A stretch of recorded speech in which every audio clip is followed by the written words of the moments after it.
Madam Clerk. Everybody else does. Ready? Okay. Hold on. That boy has no idea how that's what people still tell me. No. You're the mayor.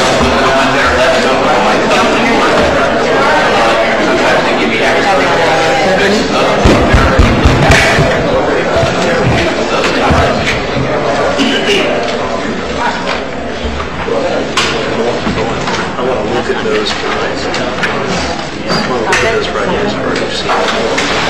If you hit on that. Since I'll be around. You do? Oh, okay. Can you the volume of the Ever Police? That's the prettiest one I've ever seen.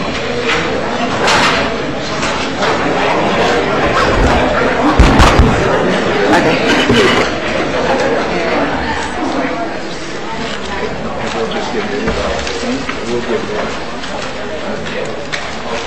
Thank you. It's all my duplicates. Do you want me to give you some too? No, I get them to make conflicts.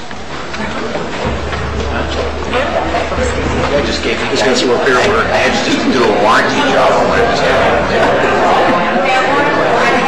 Are we ready?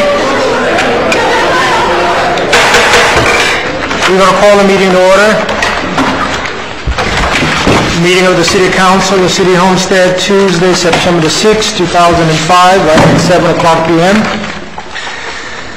The invocation this evening was provided by Pastor Edward Ebersol of the St. Andrew's Lutheran Church, followed by the Pledge of Allegiance, the Police Explorers, and Councilwoman Waldman. Would you all please stand?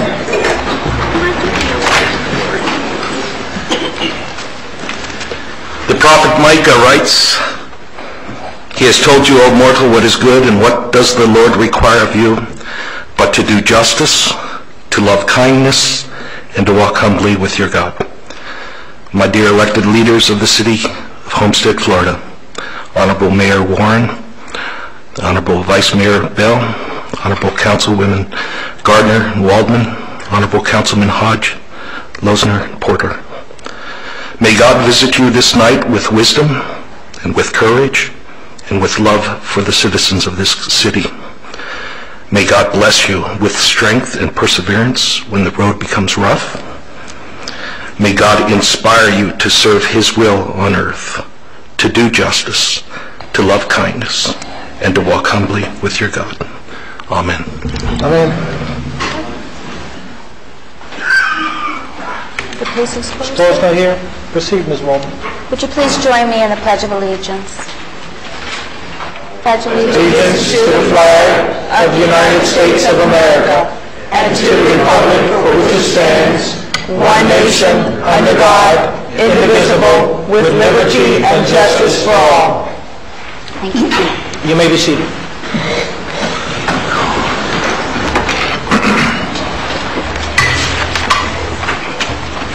Thank you, Pastor Ebersol, for coming out this evening and providing the invocation. Thank you, Councilwoman Waldman. You're welcome. Roll call, Madam Clerk. Yes. Mayor Warren? Here. Vice Mayor Bell? Here. Councilwoman Garner? Here. Councilman Hodge?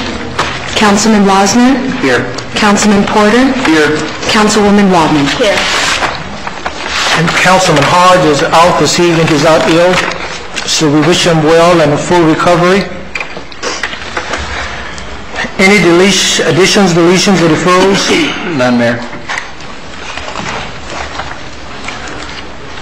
Before we proceed with special presentation, I'd like for all of us to pause a moment, silent moments of prayer for the victims of Hurricane Katrina, and certainly for the Chief Justice of the United States, Chief William Rehnquist. Would you bow your heads for a moment of silent prayer, please?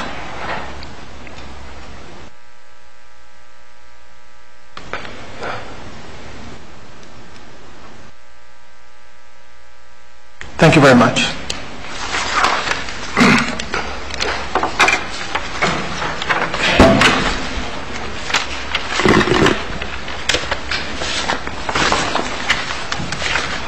Under special presentation, presentation of a proclamation to Mrs. Edna M. Teal, celebrating her 103rd birthday as a resident in the city of Homestead.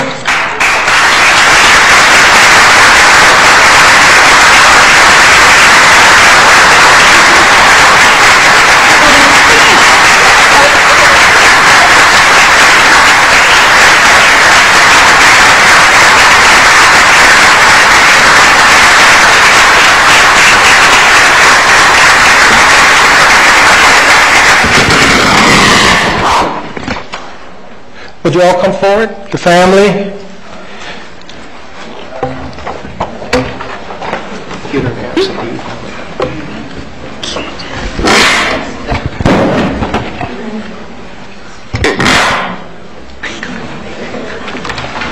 We certainly want to thank you all coming around this way.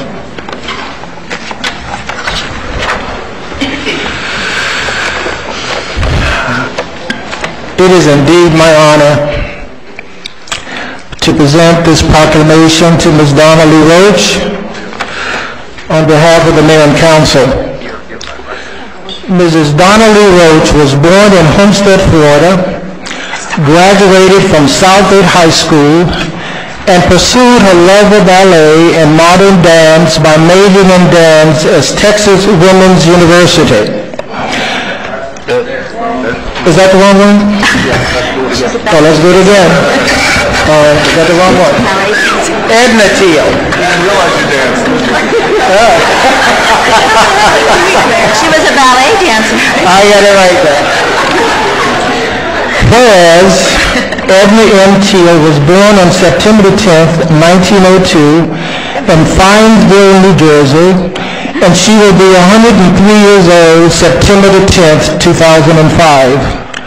And whereas Edna M. Teal married Joseph H. Teal on January the 30th, 1926 in Easton, Pennsylvania, and whereas Edna M. Teal, though not blessed with children of her own, is loved and revered by her niece, nephews, great-great-great-nieces and nephews, and whereas Edna M. Teal exemplifies the American spirit by her undaunted ability to overcome adversities by surviving 2 world wars, the Great American Depression, and Hurricane Andrew. And whereas Edna M. Teal was inducted into the National Society of the Daughters of the American Revolution, her 4th great-grandfather fought to help form our great country. And whereas Edna M. Teal has been a Florida resident since 1950, a member of our Homestead community since 1986, and is at this time the most senior resident of the Palace Gardens in Homestead. Now therefore, we, the Mayor and the City Council of the City of Homestead, Florida, do hereby proclaim Monday, September the 5th, 2005, Edna M. Teal Day in the City of Homestead, and call upon the citizens of Homestead to join us in saluting the contributions and tangible accomplishments of Edna M. Teal. Congratulations. God bless you.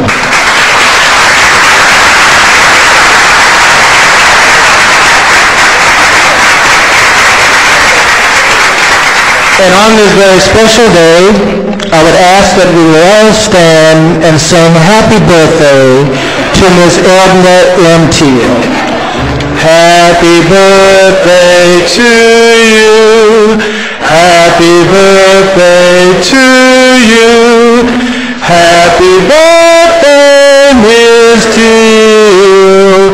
Happy birthday to you.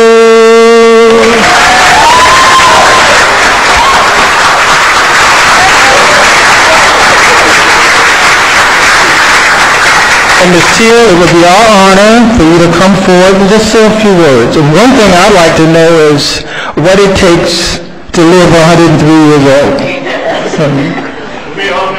Just don't die. No, come on. Just say something. Just say a few words. I thank everybody. And would someone just introduce the family members? This is Edna Teal, as you know. I'm Doug Bridges, her nephew. Doris Reese Bridges, her niece. I'm the nephew by marriage. This is my daughter Lynn Thompson, her husband Paul Thompson, my granddaughter Julia, and my grandson Paul Jr. Not a junior, but Paul Thompson. Thank you all so very much for coming.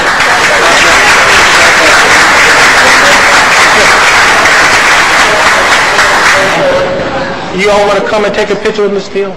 The City Council? Come on, Ms. Steele. Hey, we get a picture right here.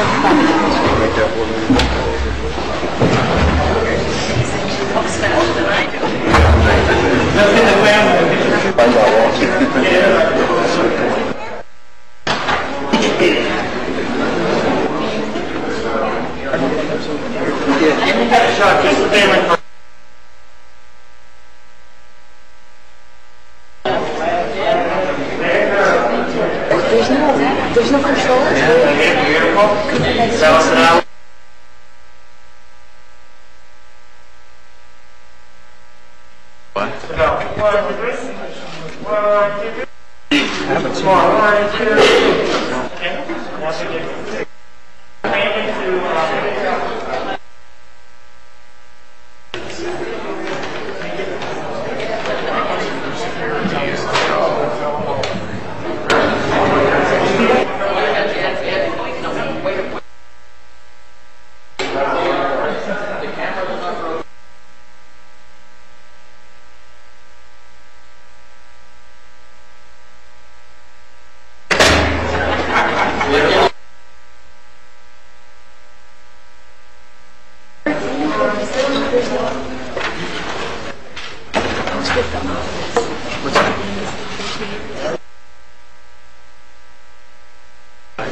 This is your other meetings? What? You have these at your other meetings? Not quite the volume. Not quite the volume.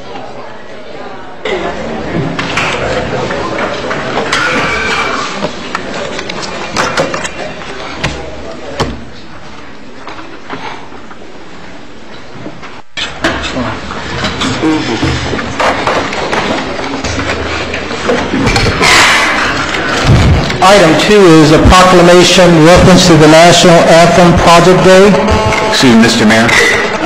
We're unable to adjust the microphone system, so you just need to back off of it a little bit. Okay. Very loud. National Anthem Project Day. Sing it, Mayor. And I will read this proclamation, and we have a major treat this evening because we have Miss Christy Bell, the daughter of our Vice Mayor Linda Bell, that will sing the National Anthem after I read the National Anthem Project Day proclamation. Whereas the study of American heritage through music inspired by important moments in our nation's history is basic to a complete education and the future of our country and its citizens. And whereas school music education ensures that students learn to take pride in all for which our nation stands through the use of songs that teach history and heritage of the United States. And whereas the study of music provides increased opportunities for valuable educational experiences, engages students in individual and group activities, develops creativity, problem solving, and critical thinking skills. And whereas the City of Homestead is concerned with maintaining and improving high-quality school music programs for all students and teaching the importance of historical events that created our great nation. Now, therefore, we, the Mayor and the City Council of the City of Homestead, Florida, do hereby proclaim September the 14th, 2005 as National Anthem Project Day in Homestead. Ms. Christy Bell.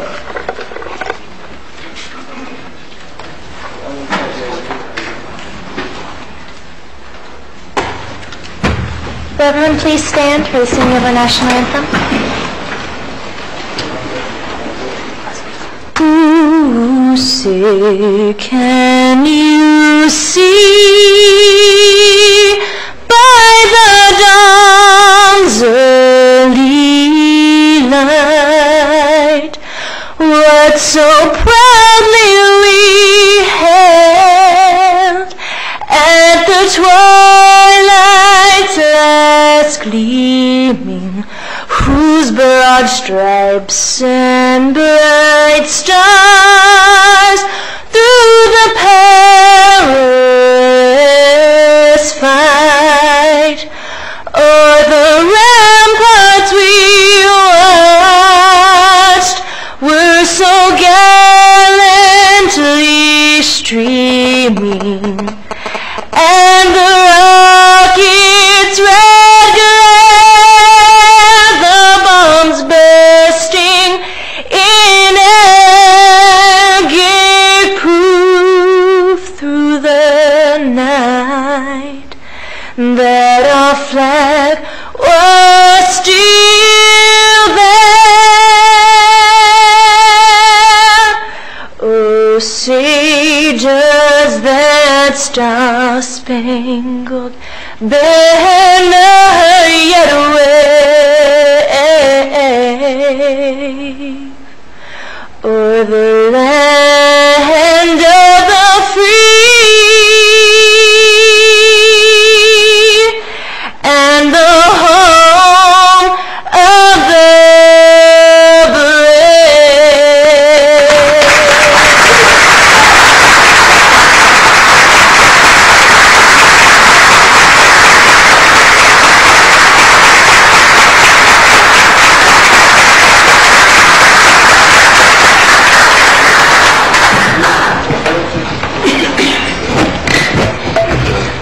I can relax. I can breathe. Such a big voice, not such a little person.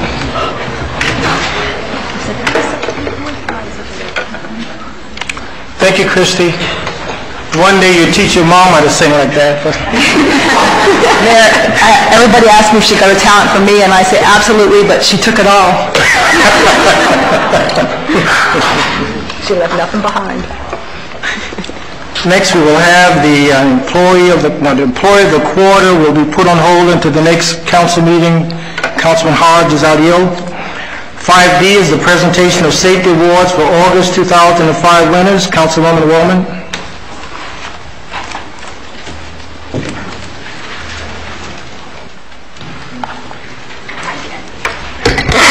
I don't think any of our safety award winners are here, according to Marcy, so we'll announce. Is that good? We'll announce those at the next. We'll announce those at the next meeting. But I wanted to take a minute, Mayor. I'd like to I'm not going to be here at the end of the meeting, and I just wanted to have a minute to do my business now because I have family in Biloxi and I have family in New Orleans. I haven't heard from one of my family members in Biloxi, and last night around 12:30 I got a phone call from the fire department there, and tonight they said between 8:45 and 9, they're bringing in a satellite cell phone to my cousin so she can call me. So I'm leaving. I'm leaving because I've been so worried. I have an 81-year-old aunt that I've already bought a plane ticket for, but I got to figure out how to get her here, how to get her to Pensacola, to get her flown down here. I do know that I want to thank everybody for all your prayers and all your phone calls that you've given to me. We do have a niece in New Orleans that lost her home. We have heard from her, and she's 3 hours north, so we know she's safe. It's just terrible there. It's terrible. And the reports that I've been getting from people who've been trying to get messages to us, it's just awful. And there in Biloxi, there's a lot of disease. My cousin, I do know that she's been sick. She's actually taking her dog's antibiotics. I do know that, the fireman told me. And they've given her shots. And she was bitten by something. We don't know what it is, but she was bitten by something. And there's a lot of snakes, and there's just a lot of things going on. But she does have a tent, a tarp over her roof. I know that, and I know that she's still staying in her home. But I do need to talk to her to make arrangements for my aunt. So with that being said, Mayor, would you come forward?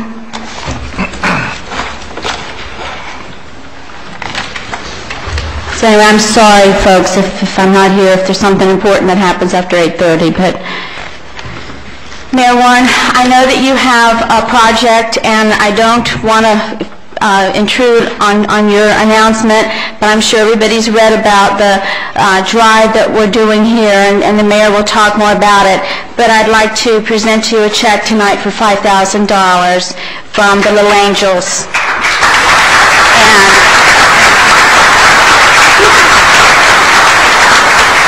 As many of you know, my husband and I started this foundation 5 years ago. We take care of children here in the South Bay community, children who are physically and mentally challenged, and we thought what a better way to help than to write a $5,000 check for the Salvation Army on behalf of the mayor's project, and we wanted to make sure that it gets to children, that we can do something. I'd also like to announce that my Century 21 office, and Dr. Trantham has a brother that works there as well, Tim, we are collecting baby items. So any kind of baby items, diapers, wipes, powder, baby oil, if you want to do a drive in a neighborhood, if you want to drop them off at the Century 21 office, we're going to be taking them to either both places, hopefully, Louisiana and Biloxi. I know your niece, Dr. Trantham, is one of the ones that's heading this up. So, please keep that in mind. And anyway, Mayor, I'll give you the check now, $5,000. Thank you so much. You're welcome.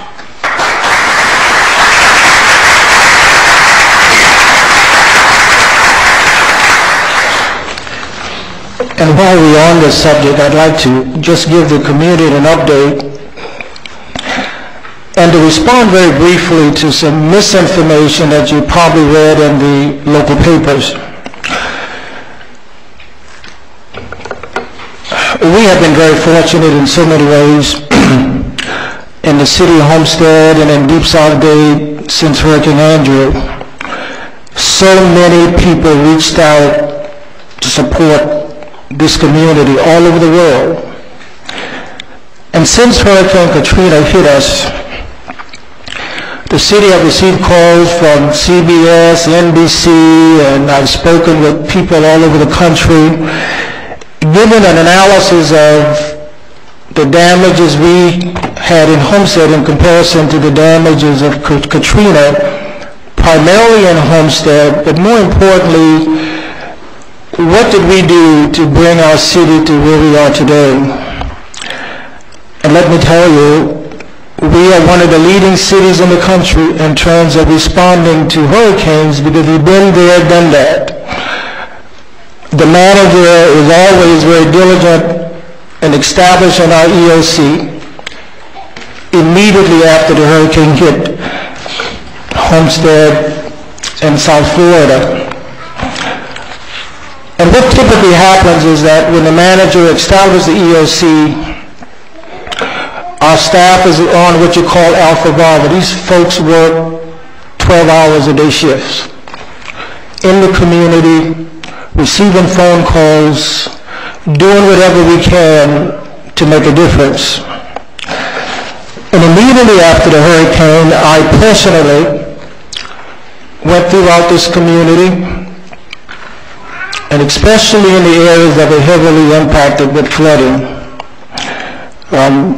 I have family in the southwest section that was greatly impacted by the flood, and we found ways to help as many as we could right after Katrina.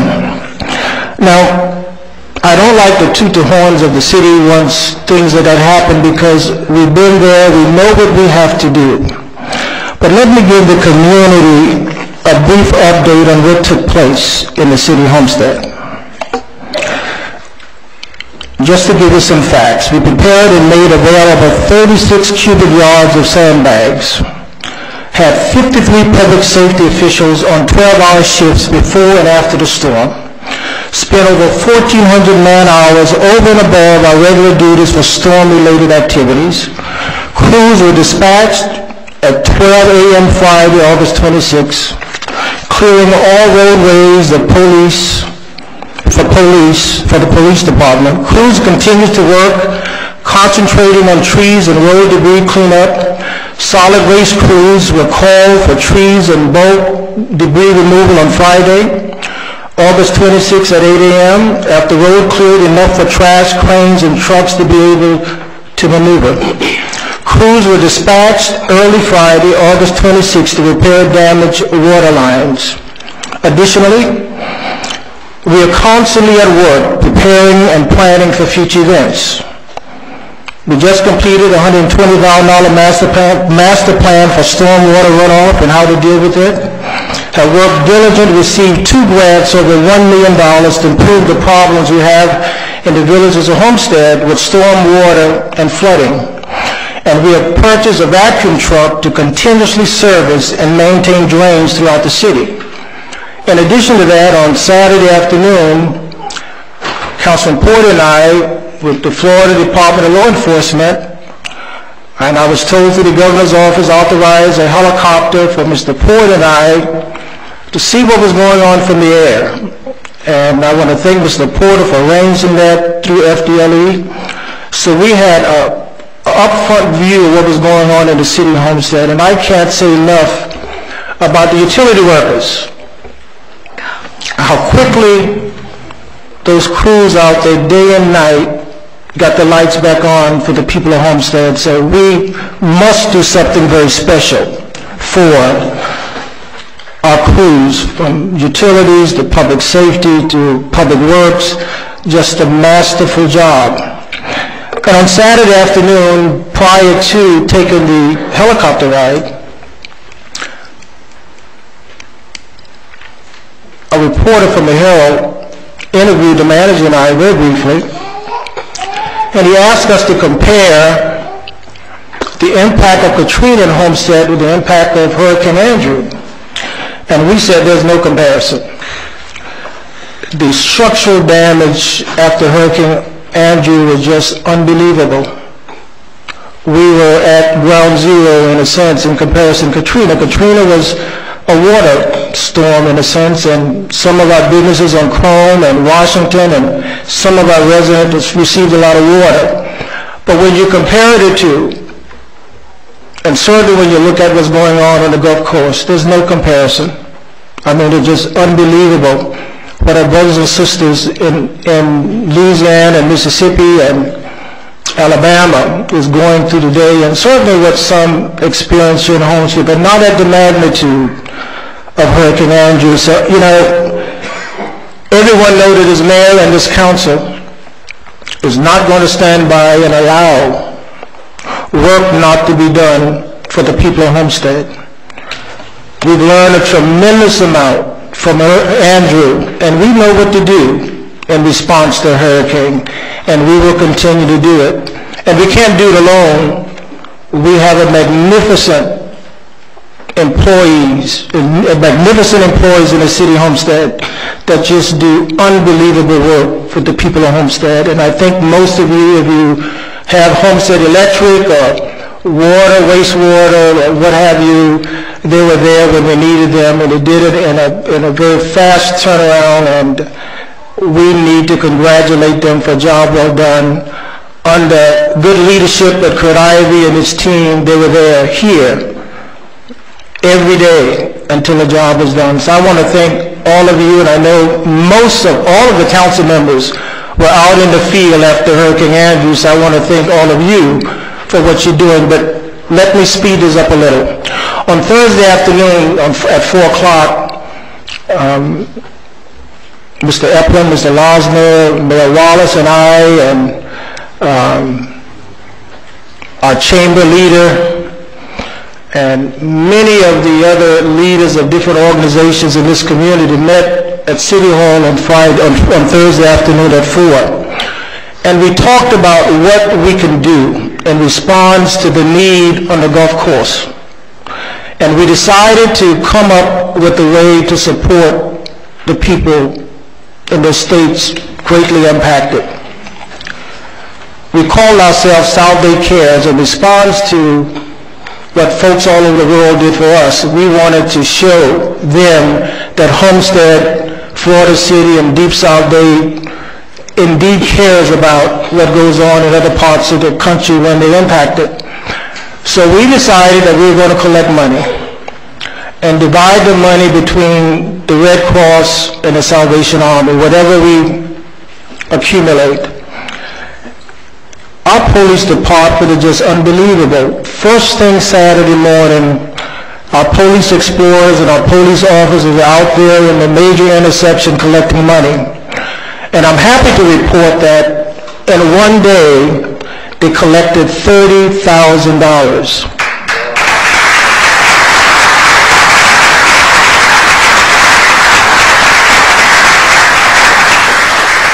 In addition to that, without getting confirmation from the council in the meeting, the manager and I felt that whatever donation, whatever is collected by the employees, that the city would match it. And the city of Florida City decided to do the same thing, the banks decided to do the same thing, and we have a way that anyone that wants to give, you can go to any of the major businesses in the community and donate. We want to show that we care. The need is there, and we must respond. And the ones that have responded already, such as the Little Angels, tells you the compassion of the people of this community. So I want to thank all of you for what you've done and what you will continue to do to help those poor families in Mississippi, Alabama, and Louisiana. Just unbelievable. And we could not sit as leaders in this community and not respond. And that was echoed by every leader that was at the table last Thursday at 4. Mayor Finland was there representing the chamber. We had the Junior Women's Club. We had the Rotary. We had the Coronas. Our bank leaders are just unbelievable. Curtis Gray from the Speedway, Bo Bollinger from Baptist, they were all represented on Thursday afternoon. We do care. This council cares, this mayor cares, this manager cares, and every one of you in the audience care. And that's what's important. When our brothers and sisters need us, we must respond, and you have, and I hope you continue. God bless all of you. Continue to pray for those families in the affected areas. Thank you all so very much.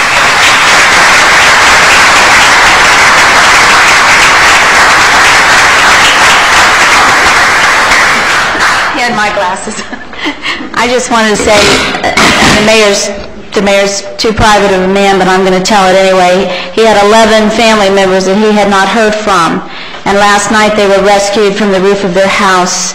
They had been on the roof for 8 days, however many days that is. So they had been on that roof for 8 days, and 11 members of his family were rescued last night. So it's touched us, it's touched so many of us here, so it's just so important. I just want to announce, you might want to get out your piece of paper and pen, that because we've lost so many trees in our area, we're doing a Durham Adopt a Tree program. And this is going to be at Harris Field, September 17th from 9 a.m. to noon. Now, this is usually always a very popular event when we do this, but I know this year it's going to be even more popular because I know how many people lost their trees, and it's a wonderful thing that we're going to be able to do this. Everybody needs to bring the proof of your address to make sure that you're in Miami-Dade County, and you can choose two trees of your choice. There's going to be some lychee trees, tamarind, inkwood, and lamb's pod. That's an evergreen. So be sure that if you want 2 trees, and they're going to be really, really nice, come to Harris Field September 17th from 9 a.m. to 12 noon, and I'll see you there. Thank you.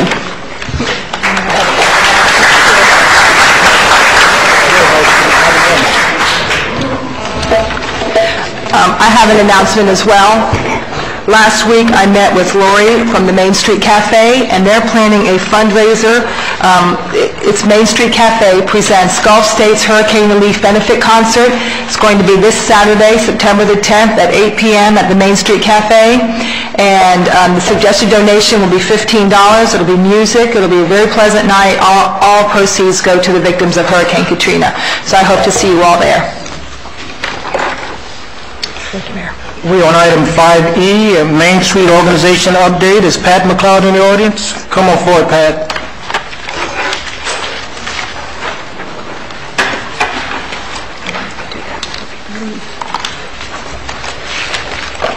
Mr. Mayor and Council,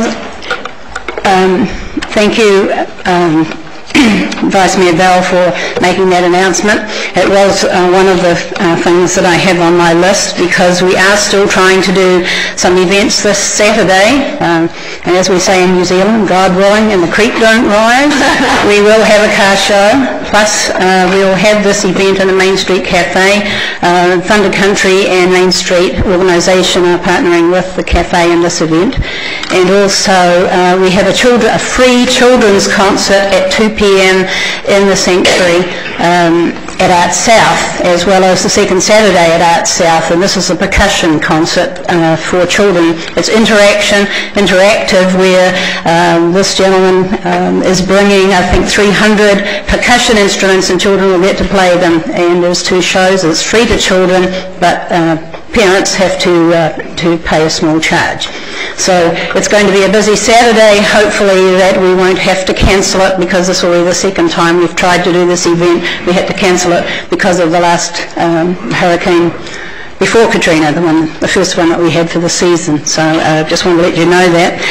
And also, as the Mayor said, we did have a lot of damage down in Main Street. It was water damage, but when compared to our brothers and sisters elsewhere, it is definitely not of a great proportion as compared to what they are suffering. We had 10 inches of water through a lot of the businesses. They've lost carpets, they've lost product, and it's going to be financially a bit of a hardship for most of those businesses down on Washington Avenue and Main Street that sustained a lot of water damage. So apart from that, I do have a couple of good things to say, or one really good thing to say. And normally my page in the newsletter, who I thank very much for allowing us to have a page, I normally announce the Orchids and Onions Awards, and this time the paper came out today and I did not include it in that, so I thought I'd like to make the announcement tonight. And I don't have anything to give the recipients, but I'll explain to you why I have chosen these people. There are 2 people who are going to get an orchid, and Mr. Bob Fuchs has offered to donate orchids to both of these people, and they will get it at a photo opportunity with the newspaper as soon as we can arrange a suitable time. And the first one is for Vice Mayor Bell.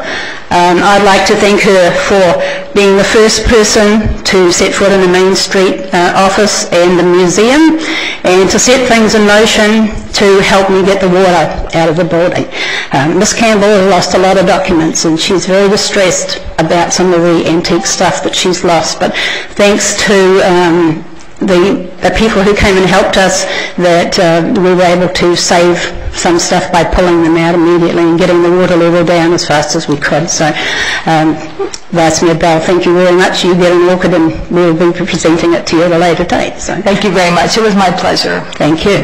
And the second one goes to Mr. Jeff Porter, Councilman Porter, who rolled up his sleeves and came to the rescue with Shop Vac and proceeded to work alongside another great ally, Mr. Rick Stouts, and Rick's wife Joanne.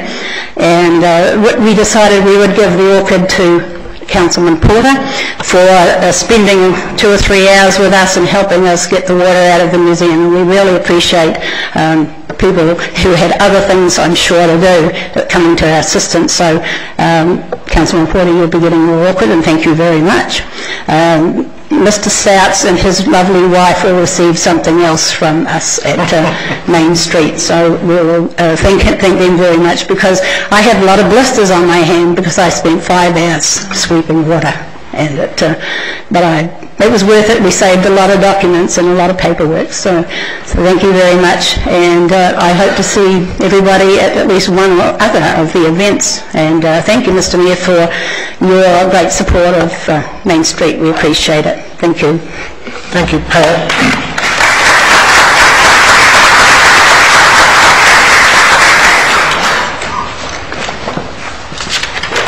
Before we go to the consent agenda, and before I forget, let me just recognize that on Saturday, Jeff Porter had his 21st birthday. Is it 41st? And Kurt Ivey had his 31st birthday.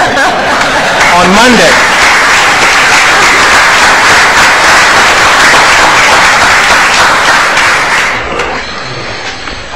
Every one of those grays on Jeff's head are from this council. I'm waiting for that Grecian formula to kick in. Get your money back. Do we have a motion for the approval of the consent agenda? I'm moving there. Moved by Mr. Porter. Is there a second? Second. Second by the Vice Mayor. Any questions on the consent agenda? Yes, Mayor, I'd like to pull out an item because I have a gentleman here to speak to the item, and that's item C under tab 6, the resolution of the City Council of the City of Homestead, Miami-Dade County, Florida, authorizing the City Council of Homestead to partner with the Miami-Dade County Public School Board. So I would like our representative to come up and introduce himself and speak to it.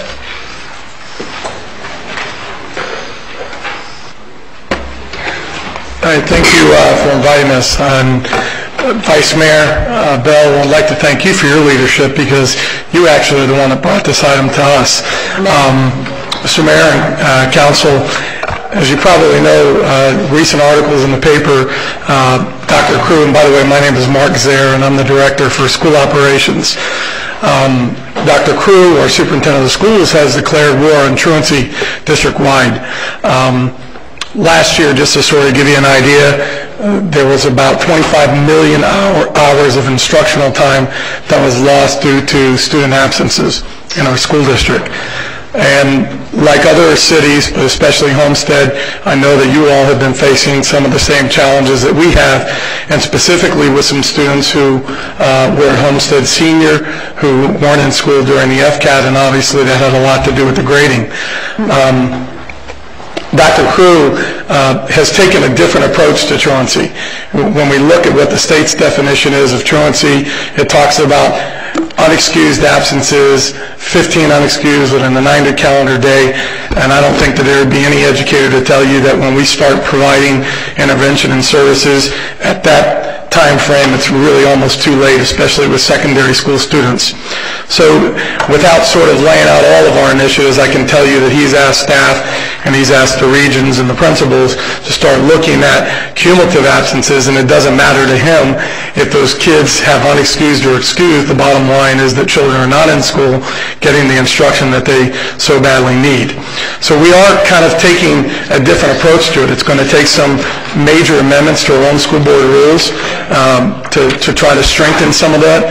It's also going to take some legislative amendments, like, for instance, we're asking that our Florida legislature amend for Dade County to make kindergarten compulsory. It's not compulsory in Dade County, but yet we have thousands of kindergartners who are 5 years old going to kindergarten, but yet we can't enforce the school attendance. So if you're putting an emphasis on the developmental years, which is K through 3, one of the most truant grades is actually kindergarten. So we're looking at a lot of things. What's beautiful about this partnership that we hope that our school board will adopt, and we know that they will, is that Homestead, and I don't try to give you some history, is that when we launched the largest elementary truancy program with our state attorney's office, Ms. Catherine Fernandez-Rundle, we were looking for partnerships, and I'm looking at City Manager Ivey, who was the police chief at the time. The City of Homestead was the first on board to say, we want to partner with you. We want to help have our officers attend some of those meetings at the schools. We want to use our Weed and Seed program. We want to use as many resources available to make it a partnership with the school district.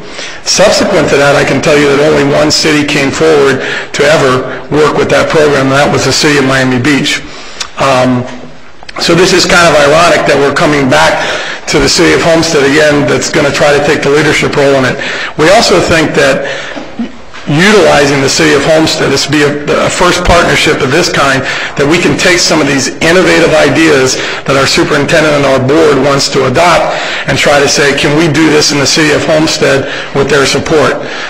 So we're very confident that maybe some creative things will come out of this that is sort of outside the box, because frankly, I think that's the way that we're going to have to go, is outside the box, because the number of absences is just really alarming. And it's no different statewide. And if you look at this is the first time that the U.S. government has declared under No Child Left Behind ever, it has also declared a war on truancy. And it's kind of ironic that we're waiting this late to do it. But I look forward to taking this, our comprehensive truancy plan, to our school board for them to adopt it, come back to the table, and also submit it to you as a really viable plan for the city of Homestead. So thank you very much. Thank you, Mr. Zare, so much for your support. Thank you.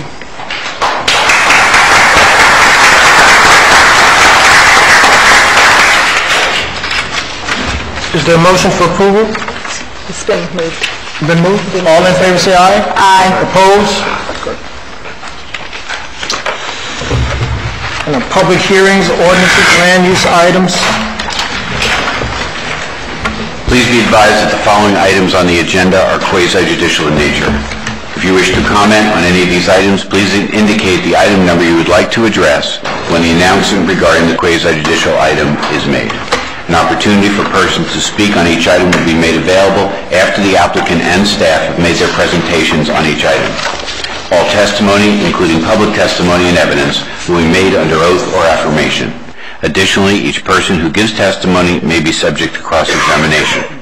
If you do not wish to either be cross-examined or sworn, your testimony will be given its due weight. The general public will not be permitted to cross-examine witnesses, but the public may request the council to ask questions of staff or witnesses on their behalf. The full agenda packet on each item is hereby entered into the record. Persons representing organizations must present evidence of their authority to speak for the organization. Further details of the quasi-judicial procedures may be obtained from the clerk. In accordance with Code Section 2-591, any lobbyist must register before addressing the council on any of the following items. At this time, council members must disclose any ex parte communications concerning any items on the agenda. At this time, the clerk will swear in any persons who wish to testify on any quasi-judicial item. Please stand and raise your right hand. I state your name. Hereby swear or affirm that the information I present shall be the truth and nothing but the truth. So help me God. Thank you.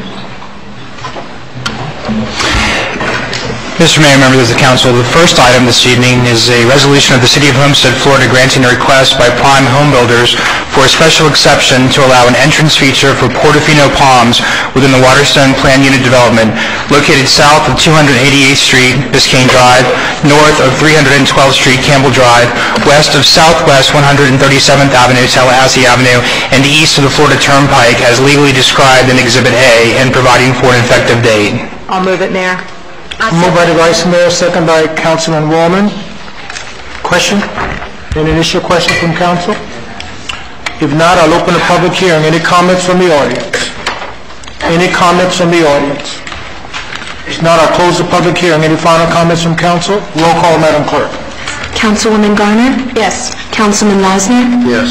Councilman Porter? Yes. Councilwoman Waldman? Yes. Vice Mayor Bell? Yes. Mayor Warren? Yes. Motion carries. The next item is a resolution of the City of Homestead, Florida, granting a request by Prime Home Builders for a special exception to allow an entrance feature for Portofino Point within the Waterstone Plan Unit development located south of 304th Street, Kings Highway, north of 312th Street, Campbell Drive, west of Southwest 137th Avenue, Tallahassee Avenue, and east of the Florida Turnpike as legally described in Exhibit A and providing for an effective date. So moved. Moved by the Vice Mayor. Is there a second? Second by Councilwoman Wallman.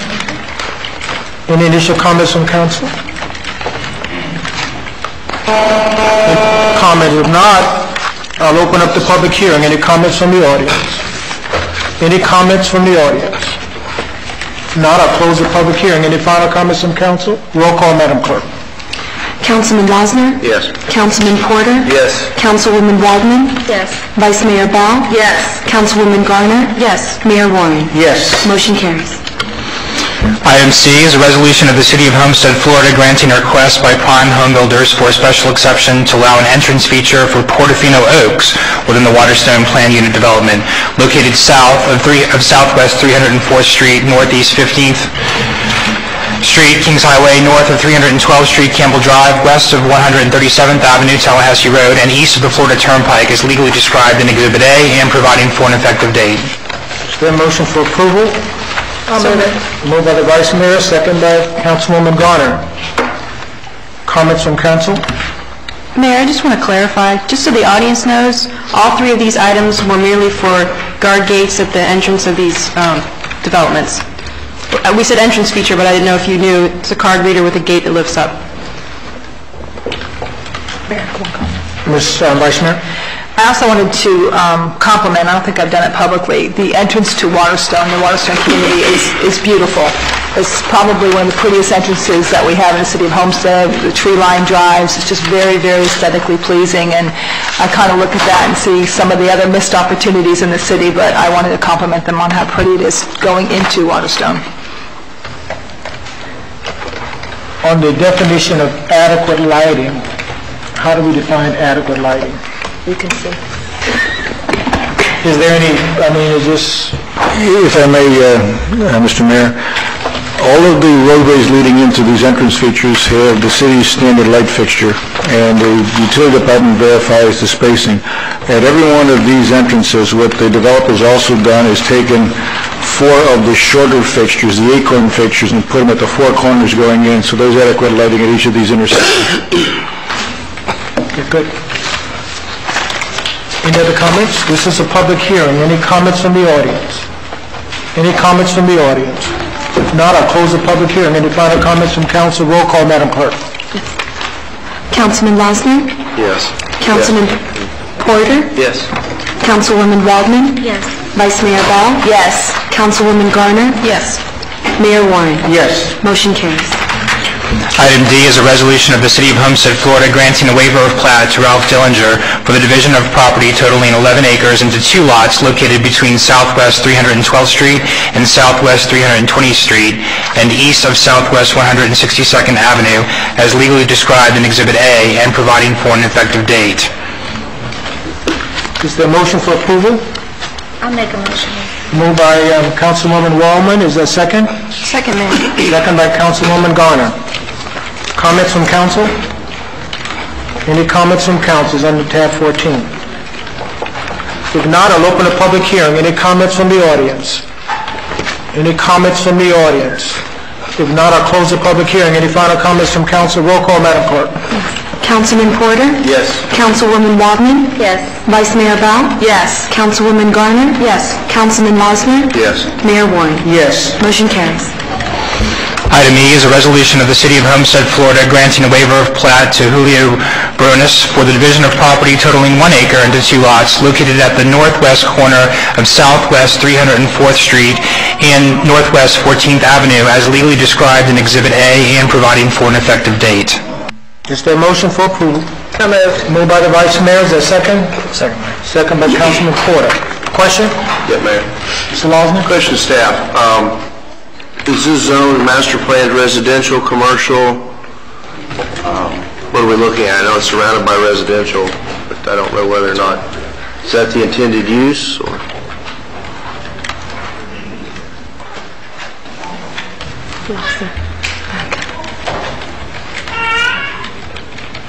We don't have that analysis here as to what the designations are.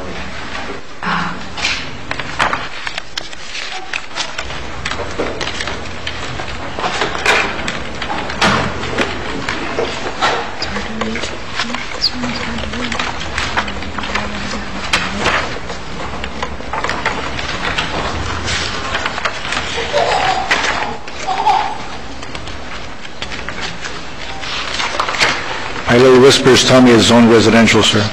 Thank you. Any other comments from council? This is a public hearing. Any comments from the audience? Any comments from the audience? If not, I'll close the public hearing. Any final comments from council? Roll call, Madam Clerk. Yes. Councilwoman Waldman? Yes. Vice Mayor Bell? Yes. Councilwoman Garner? Yes. Councilman Losner? Yes. Councilman Porter? Yes. Mayor Warren? Yes. Motion carries.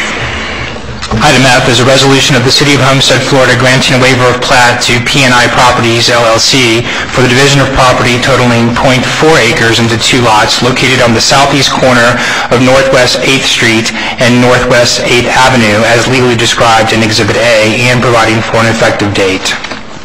Is there a motion for approval? Move for discussion, Mayor. Move for discussion by Councilman Porter. Is there a second? Second, Mayor. Second by Councilwoman Garner. Mr. Porter? This is 4.4. Yes, sir. What can you do with .2 acres? Well, actually, what it turns out to be is that you have 17,455 square feet to start off with, and they're divided into 2 pieces, which turn out to be 7,900 on one side and 9,500 on the other side. If you take the zoning, which is 6 units to the acre, each piece would require 7,200 and change. So this basically is dividing a piece of property, which you could theoretically put 2 units at 6 to the acre to allow that to happen, sir. Also, since this is within the CRA, I went out and took a look at what they were doing, and it appears reasonable. The larger piece of property is being split off from the smaller piece of property, so the property that they're going to be building on is right at 9,000 square feet. So it will be a nice-sized lot there on Campbell Drive for a new single-family home. We're so used to dealing in 20 acres, 30 acres. When you look at something this small, you really think it's really too small.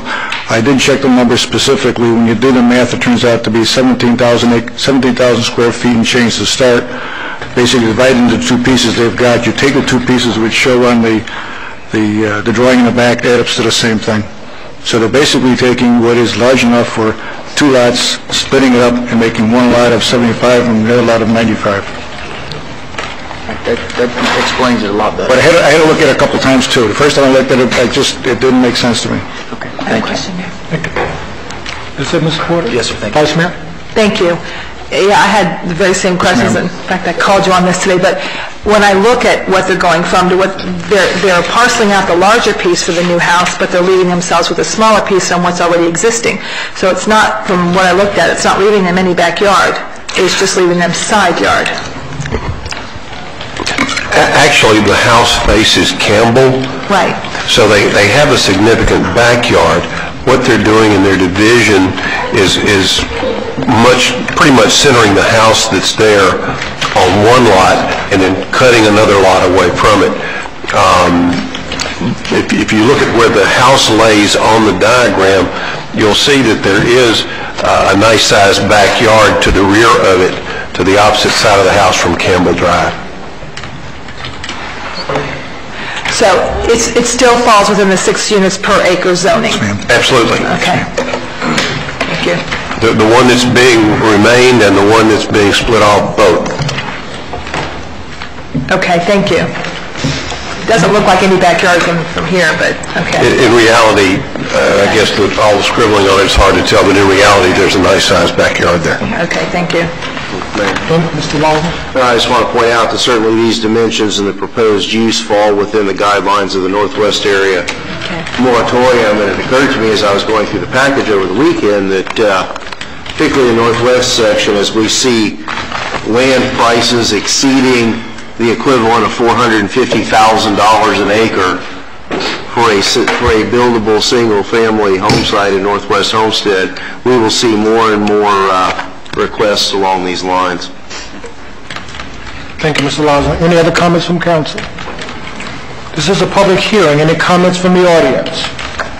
Any comments from the audience? Mr. Mayor? Yes. I'd just like to state my name and address for the record, and just here on behalf of the applicant, I'm Gail Springer, GSD Group, and if you have any questions, I think staff is more than adequate in answering all of them. Thank you, Gail. Thank you. Roll call, Madam Clerk. Vice Mayor Bell? Yes. Councilwoman Garner? Yes. Councilman Losner? Yes. Councilman Porter? Yes. Councilwoman Waldman? Yes. Mayor Warren? Yes. Motion carries. Item G is the second reading of an ordinance of the City of Homestead, Florida, granting the request of LP&R Enterprises of Miami Incorporated for a rezoning from G General Use District to R1 One Family District. Also granting preliminary plat and site plan approval for Villas at the Renaissance, an 8.92-acre site consisting of 39 single-family units located at the northeast corner of the intersection of Northeast 9th Court and Northeast 16th Avenue, west of Southwest 162nd Avenue, Farm Life Road, as legally described in Exhibit A and providing for an effective date. This is second reading. I'll move it, Mayor. Moved by the Vice Mayor. Is there a second? Second, Mayor. Second by Councilwoman Garner. Question from council. Good. Any comments? Question. Mr. Porter? Where's the school board on this one? They're always here. This one is one that's relatively good. When we did look at this at the first reading, we had mentioned that there was not an agreement between the applicant and the school board, that they were still talking, and I believe maybe Mrs. Bell had made the comment that we should make a requirement that by the time second reading, they get together one more time. We started that right after the council meeting, and surprise for everybody's sense, the school board came back, recalculated their figures based on the new modulars they built, and came back, and there was a letter that I have that was not in the package, I didn't have it the other day. They said basically there is no reason for additional mitigation. Good. So there was another letter? So that the letter in this package says... Yes, sir. The letter in the package is not up to date. I checked that earlier today, so I had a copy. Okay. All right. Thank you. Thank you, Mr. Porter. Any other questions? Mayor, I just want to point out something that was in the package, and I want to commend the developer. It was on parking, and parking's always been an issue for us. But it says guest parking is provided in the side streets. It's an excellent feature, and the designer developer should be commended. All units should show, even the ones with a single-car garage, a two-vehicle parking pad in front of each unit. This will give a parking ratio of approximately 4.15 spaces, assuming 50% with two-car garages, all with two-car pads, plus 22 visitor spaces. If two-car parking pads are provided for each unit, this will yield an excellent parking ratio. So I want to commend you for listening, because we've been talking about this now for years, so thank you very much. Thank you, Ms. Wellman. This is Mr. Lonzo. Question of staff, and also in the analysis it talked about that nearly 70% of the lots in this development are under 6,250 square feet. I couldn't tell from the package we had how small do they go and how many are smaller than that.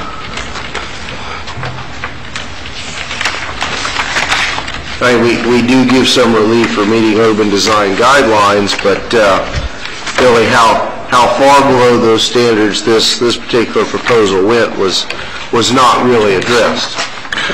Mr. Lassner, on page 3 of the report from the urban designer, the comments are that the 27 or over 69%... Could you speak into the microphone? We can't hear you. Right, I see that 70% are less than 6,250 square feet. I guess my question is how further down the scale do they go? What's the bottom tier of square footage? How small do these lots get? My whispers tell me it's 6,250, sir. However, again, just for reference sake, when we have the urban designer Alfredo looks at these things, he takes all the items into consideration, goes back and forth, including the lot size. And while I cannot tell you there are 6 lots that are this size or whatever the case, we did go through the specific process with them. And I hate to use the words trust me, but when Alfredo beats them up quite a bit, it comes out pretty good. That's my understanding of how things usually work, yes. All right, thank you. You're welcome, sir. Thank you, Mr. Lawson. Any other comments from council? Sure, go ahead. Rick, was there any discussion as to what the value, the price range of these homes would be? Anybody? There probably was a P&Z, sir, but I don't remember. If the applicants here maybe can make a comment on it. It's not that important. No, I just don't retain that information. All right, thank you. Thank you, Mr. Porter. This is a public hearing. Any comments from the audience? Any comments from the audience? If not, I'll close the public hearing. Any final comments from council? Roll call, Madam Clerk. Councilwoman Garner? Yes. Councilman Mosner? Yes. Councilman Porter? Yes. Councilwoman Waldman? Yes. Vice Mayor Bell? Yes. Mayor Warren? Yes. Motion carries. Item H is the first reading of an ordinance of the City of Homestead, Florida, approving a rezoning from G General Use to PUD, Planned Unit Development District, approving a PUD Master Development Plan for Homestead 50, approximately a 51-acre site consisting of 117 single-family homes and 183 townhouse units located south of Southwest 320th Street, Maury Drive, east of Southwest 162nd Avenue, Farm Life School Road, and west of Southwest 157th Avenue, 3 Mile Road, as legally described in Exhibit A, and providing for an effective date. This is first reading. Is there a motion for approval? Tab 18. Move with a question, Mayor. Moved by the Vice Mayor, second by Councilwoman Garner. Question, Vice Mayor? Thank you. First of all, I'm looking at 6 units per acre based on the numbers here, and when we add in the 35% green space and add in everything, we add in how are we actually looking at density? Question number 1. And question number 2 is, in this letter from the school board, I see that the mitigation impact is about $800,000. That's for the Homestead 50, correct? Yes, ma'am. Okay. That has not been met? No, ma'am. Okay. To get back to your first question, the density is averaged over the entire, the 2 pieces. I did that math again the other day. You get one at 117 and one at 183. When you add the 2 together, you get 5.88. Obviously, the one with 117 is going to be a higher density. I think it's like 8-something. I think the other one's around 4.5 or something. I did the math quickly, but it does average out. When you take the whole thing at 300, by the 50 acres, you get 6 on the nose. So it's actually probably 5.8 and change. Okay. Thank you. Does the developer plan on mitigating this with the school board? Do you have any idea? I do not have an answer to that, ma'am. You'd have to ask the developer if they would like to mention that. Thank you. Before he answers the question, one other little note just to make sure he's aware of it. There's a couple of minor corrections in here that need to be made aware for the second reading. I've mentioned it to the applicant. This is the one where the last meeting and the column before that, we ended up widening off they dedicated part of Maury Drive. That is in here as well. Now, when they did the changes for that, that's 100% correct. All the little drawings they got in here, they got half of them changed, not the other half. So by the time we see it for a second reading, all that stuff will be ironed out. And the applicant's aware of it. It's simply the fact that unless you tell somebody specifically, them to their architect or engineer, to do this, this, and this page, and somebody doesn't look at it, you got half of the pages, but there should be no problem with it. So are you saying that this is for the dedication that we asked for on Maury Drive? Okay, so the dedication is... Dedication is correct. The thing is, when they then made changes to the other pieces to reflect that, they missed 3 sheets. So 3 of those sheets have to be changed again. Okay. And we will take care of that, Ms. Vice Mayor, before the second reading. Okay. That's just a modification to the drawings. We've already accepted in concept the discussion with the dedication. I'm sorry, Steve Shiver, 47 North Chrome. We've already accepted in concept the entire dedication. In fact, we talked about that. I believe, Rick, it was at a committee of the whole meeting. I think we spoke about it. Yeah, it's only a technical thing, and we've already talked to Jen already, and it's just, like I said, it's simply the fact that when someone's giving marching orders, if you didn't give them all 6 pages, they only got 3 out of 6. It's easy to pick up the other 3. It's not a problem. Can I ask a question? As far as the mitigation, we didn't get that finished. We haven't answered the mitigation question yet, Mayor. Okay. The mitigated question, Yes, sir, Mr. Mayor, thank you. And I have also Silvio Cardoso, one of the developers for the pods. It was our contention that, if you'll recall, this development concept began in 2003. There was a discussion here some time ago about applications that were in the pipeline, case in point, Crystal Lakes and others that had been moved forward in the pipeline prior to the change of the school board in their mitigation formula. We submit to you that we were in the pipeline as well because our application was filed for the PUD in 2003.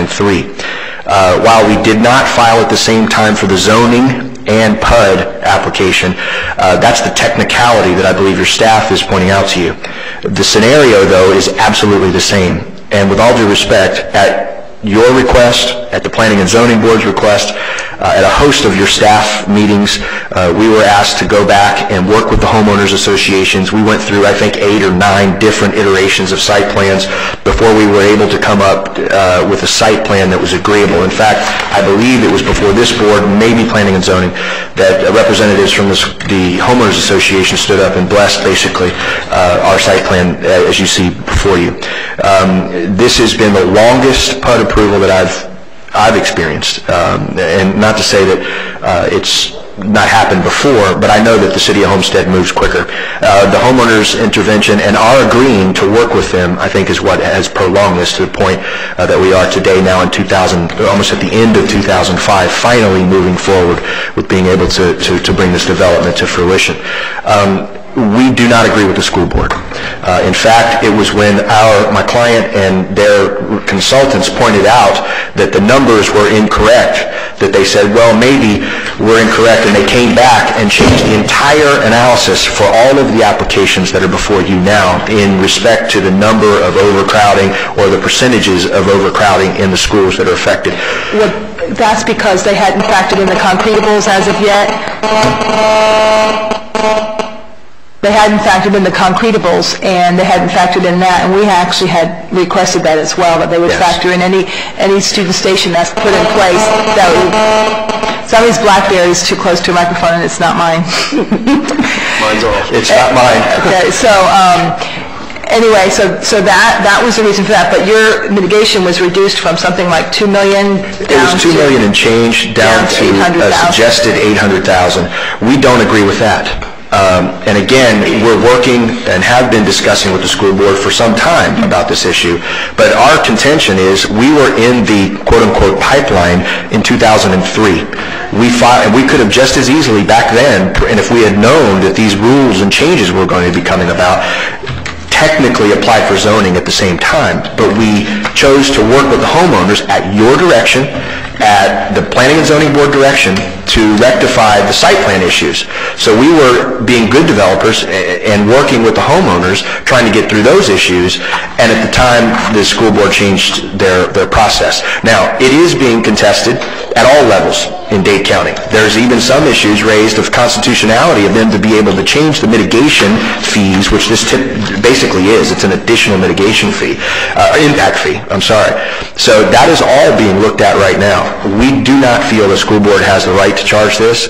At the bare minimum, we would appreciate you recognizing the fact that we have gone through many hurdles at your direction in working with the homeowners and getting this project forward. We have been in the pipeline. You are not obligated to require on behalf of the school board. That is not your obligation. It is an interlocal. We met with them. I'm sorry, we disagree. I understand. Thank you. Okay, so we hope that you would move it forward, and this is first reading anyway. Right. And I do understand that you were referred back to the homeowners, and you were told to go back and work out those issues with them. So you're accurate on that. But there's a huge difference between you and the Crystal Lakes PUD, because the Crystal Lakes PUD was almost assured a seat within the EFBD, and then they were told no. So there is a real big difference between that. But I do understand that you were. I do understand that you were absolutely told to go back and work with the homeowners. But if you'll let me defer 1 minute to Mr. Chandra, what say you? Thank you, Mrs. Bell. For practical purposes, the history that Mr. Shiver explains is essentially correct in the sense that I don't agree he was in the pipeline. I even hate that thing, like I keep telling you. However, he is correct in the sense that if the city and the person of the P&Z board had not asked him to work with the neighbors had not come during the same meetings and argued about it. We sent him back to the table many times, and he did come out with something that everybody was happy with. If he didn't do that, he would probably have got the rezoning before they changed their ground rules. That, I think, is correct. And at this juncture, all I can tell you is that what the school board has told me today is that based on the modulars, etc., the impact on the middle school is negated. The impact on the senior high school is negated. So you're down to, I hate to use the words, only the elementary, because only 2% difference between the 115 threshold and the 117 that they're at, that only is worth about $127,000.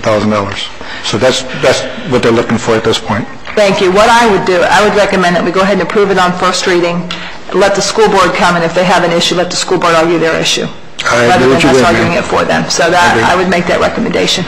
And Mr. Mayor, if I can, for the record, correct one thing. I think, Mrs. Bell, you were under the impression that the EFBD, Crystal Lakes, was the only one. No, we were actually, Homestead 50, as one of the members of the EFBD board, one of the ones that have represented these folks for a very, very long time, we were one of the first to be involved, not Crystal Lakes. Well, so maybe we can work on that. Maybe we can work on that, opening that up. The EFBD and other, the application before you with LPNR were also quoted. In fact, part of our application referred to the fact that we wanted to participate in the EFBD. Thank you. So we are all in line with that same parameter that you mentioned. Thank you. Ms. Garner? Thank you, Mayor. I do appreciate the developer working with the Northgate community. I know almost 2 years ago they came to me worried about what their houses were going to back up to, that they were going to have townhouses overlooking their yards, and I know that you guys completely redid that, and I appreciate that. But my question is a completely different topic. On the traffic study, the updated traffic study, it requires them, or it says that they will meet level of service standards if they make improvements to Maui Drive. But I'm wondering, when is Maui going to be actually improved, and how do they set aside money? Do we know how much money that they give? How is this going to work?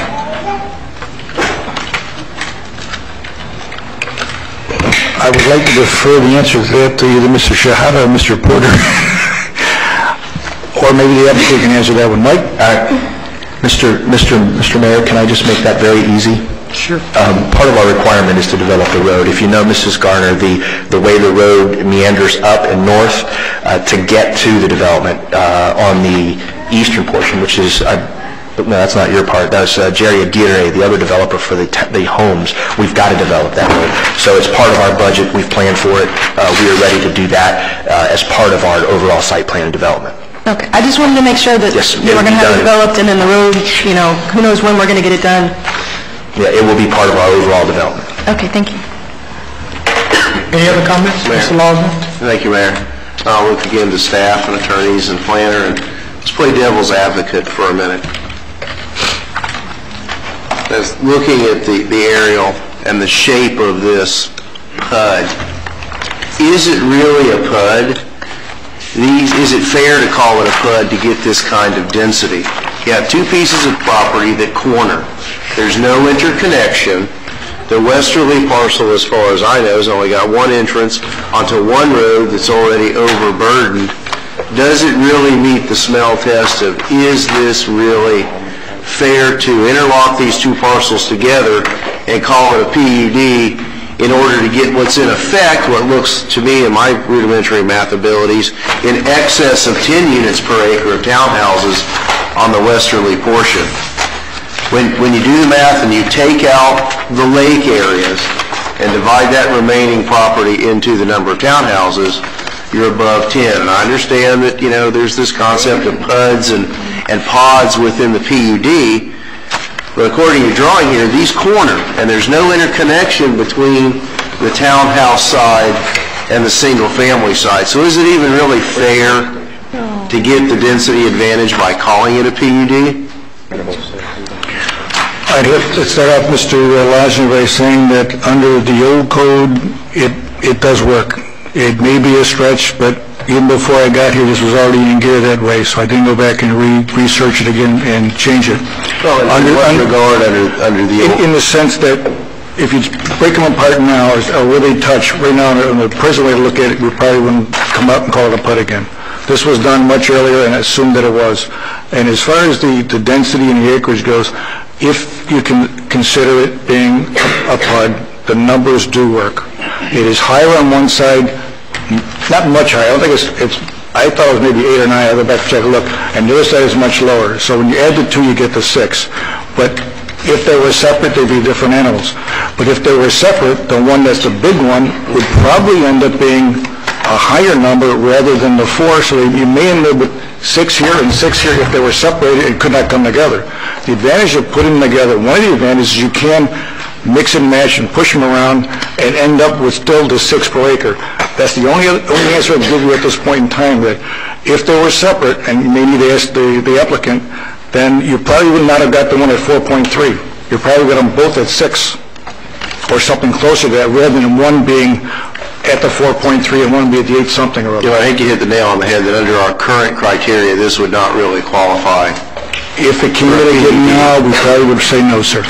And this has been in the application process since '03? It's been around for a long time, sir. When I first got here and went to the P&Z meetings, we didn't have my first letter, but shortly afterwards, I was in the process of listening to back and forth, but go back to the neighbors and talk to them again, so I know it's been here for quite a long time.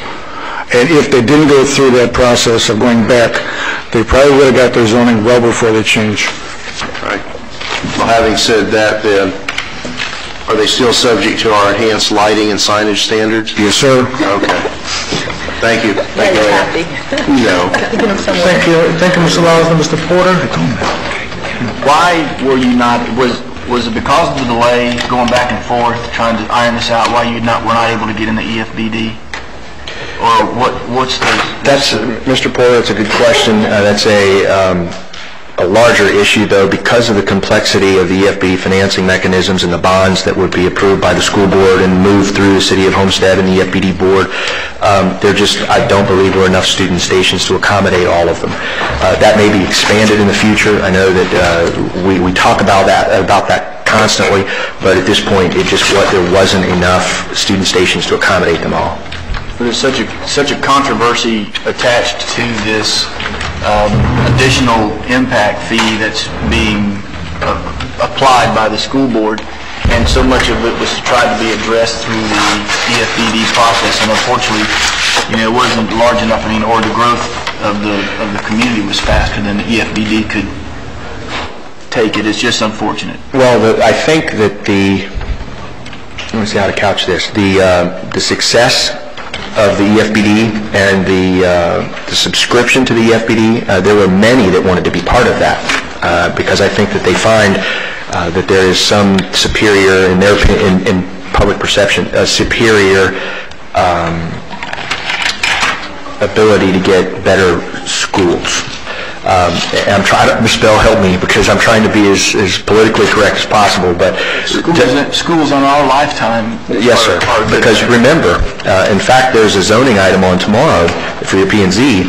I believe you're going to have a school pretty quickly on that site. Yeah. And unfortunately, if we were to, Vice Mayor Bell, if we were to pony up that $800,000 the school board wants tomorrow, I don't venture to say you'll see that affected before we even get started developing it. And that's why, again, we question the whole additional mitigation process as the school board has imposed upon many in the county.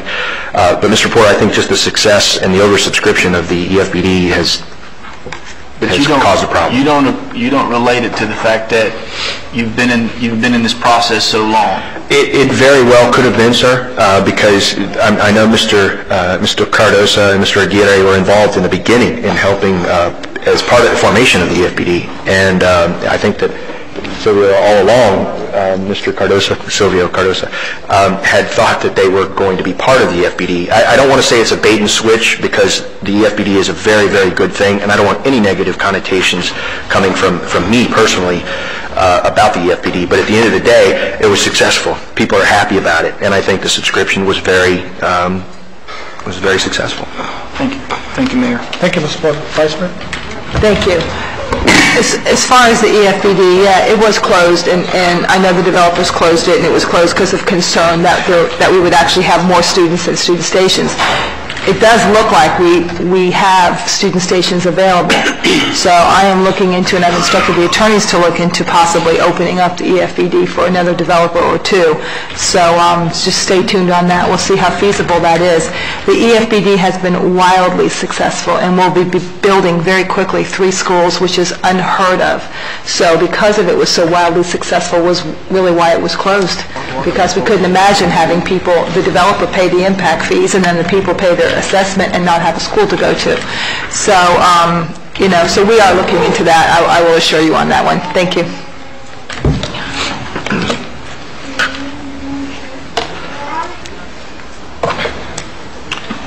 Any other comments? This is a public hearing. Any comments from the audience?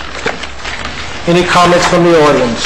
If there's none, I'll close the public hearing. Any Final comments from council. Roll call, Madam Clerk. Councilman Wozner? Yes. Councilman Porter? Yes. Councilwoman Waldman? Yes. Vice Mayor Bell? Yes. Councilwoman Garner? Yes. Mayor Warren? Yes. Motion carried. Legislative matters. Resolution of the City Council of the City of Homestead, Florida, proposing to annex into the city an area of contiguous real property generally located north of Southwest 304th Street, south of Southwest 288th Street, and west of Southwest 192nd Avenue, commonly known as Annexation Area NW2, and providing for an effective date. I'll move it, Mayor. I'll second it. Moved by Mr. Losner, second by the Vice Mayor. Any comments? Let me thank you all for moving this forward, and I'm praying that we succeed. Mayor, this is the Northwest 2, as you know, the East 1. We still need the letters, and we're working on. We didn't want to delay this any further. I have a question. So just so you're aware. We'll see how good Mr. Losner's skill dealing with, what's her name? Natasha. Yeah, her diplomatic skills are matched only by mine.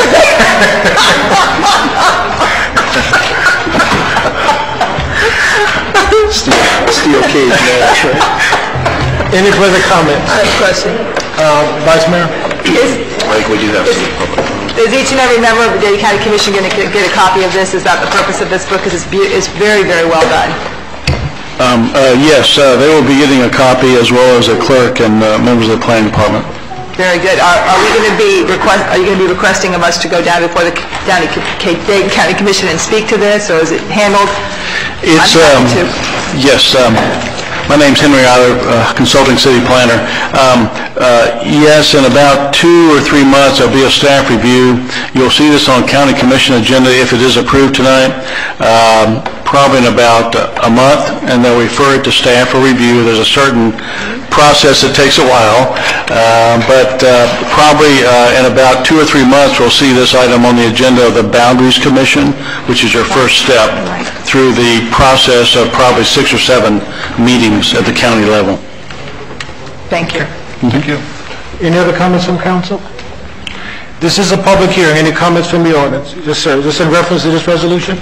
Yes. My name is Paul Fernandez. I live at 29500 Southwest 193rd Avenue. I'm a licensed real estate tax company. I'm also a neighbor in this estate, which is one of the developments in the area. Oops, I'm sorry. That was mentioned, and I have spoken to, there's about 40 neighbors who are opposed to the annexation. I personally know what's in it for Homestead, but I don't think there's really anything for us. And I've been, in the area since 1999, and one of the reasons that we bought out there, we could have bought in Homestead, is because we didn't want to be in the city of Homestead. No offense. The way I see it, it's like an invitation, and we declined to come. I also pulled the recent property comparables, and basically everything that sold or that was listed in the area of Homestead west of Chrome Avenue compared to what has sold in our neighborhood within a mile and a half east and west, basically from 288th Street to 296th Street, it's double outside the city of Homestead.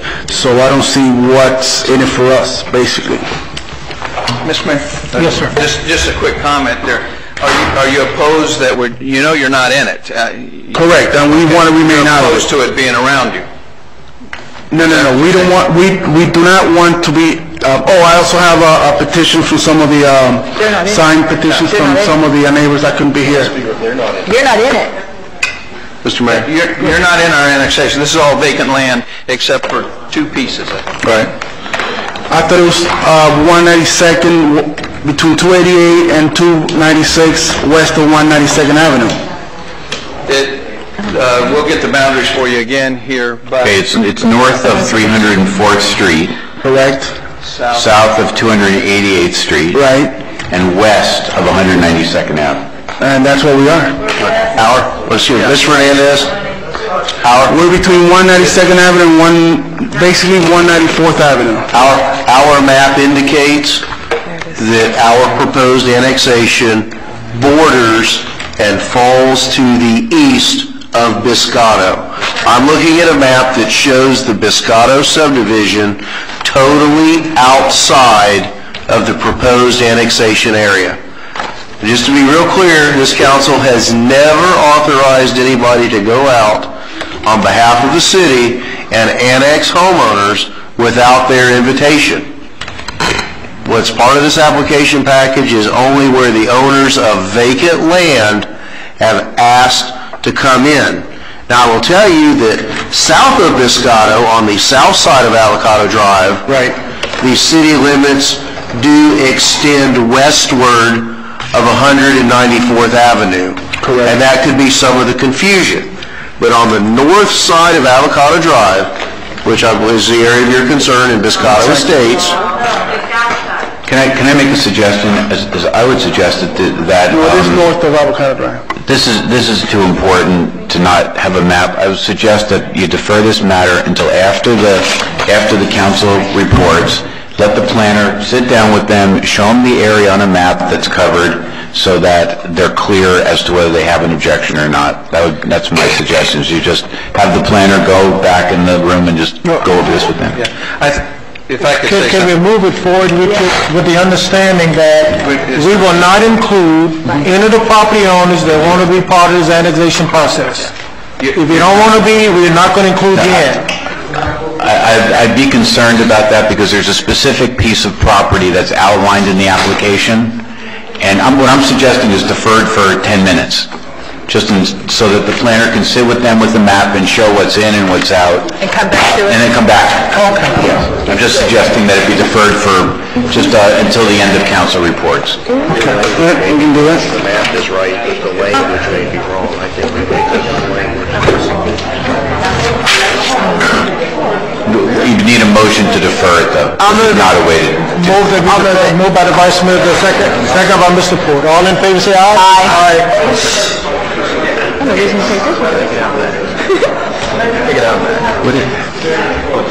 Can they go to the conference room? Mr. Manning. Are we able to tell them?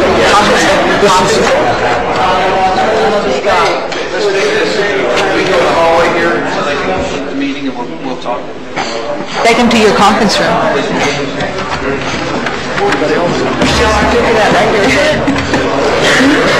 Sooner or later, that could go somewhere. I'm sorry. Let's proceed with a report of the mayor and council. The manager's out of the room at the moment. Councilwoman Garner. Thank you, Mayor. I'd like to start off by saying excellent job to all the Homestead Police Department officers, reserve officers, police explorers, code enforcement officers, and public works officers who are out at 8th Street and US 1 this weekend. I know it was really hot out there, and they were just out there with big grins on their face collecting money for us, and it's just great. I know everybody wants to help. I got emails from the Mayor's Youth Council, they want to help, so I hope everybody participates in the South Day Cares. I know we're looking for money right now, but I think the Mayor will be talking about some other things in the future. Just hope we can keep giving to these people because they really need help.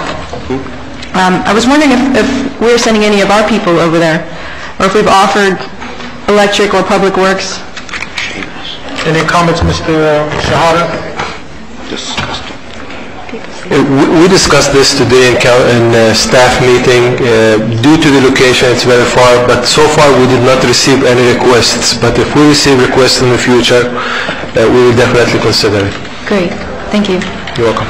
On the subject of emergency preparedness, I had been speaking to one of the residents about automated external defibrillators or portable defibrillators. I didn't realize this, but over 350,000 people a year die of cardiac arrest, and only 5% actually survive because help takes so long to get there. And severe electrical shock can also cause cardiac arrest. So I wanted to look into this. First of all, I was wondering if our line crews have these, because I know this is becoming a standard in the lineman industry. Actually, I'm glad you asked because it's one of the items we budgeted to have in each one of our line crews. Great. Well, in addition to the linemen, I think that we should have them at the police department, at City Hall, anywhere that we have mass public, because, this could save somebody's life. If we save one person's life, it's well worth it, I think. Yeah, and I've heard stories about, in the police department, somebody had a heart attack, they had it there, they saved their life.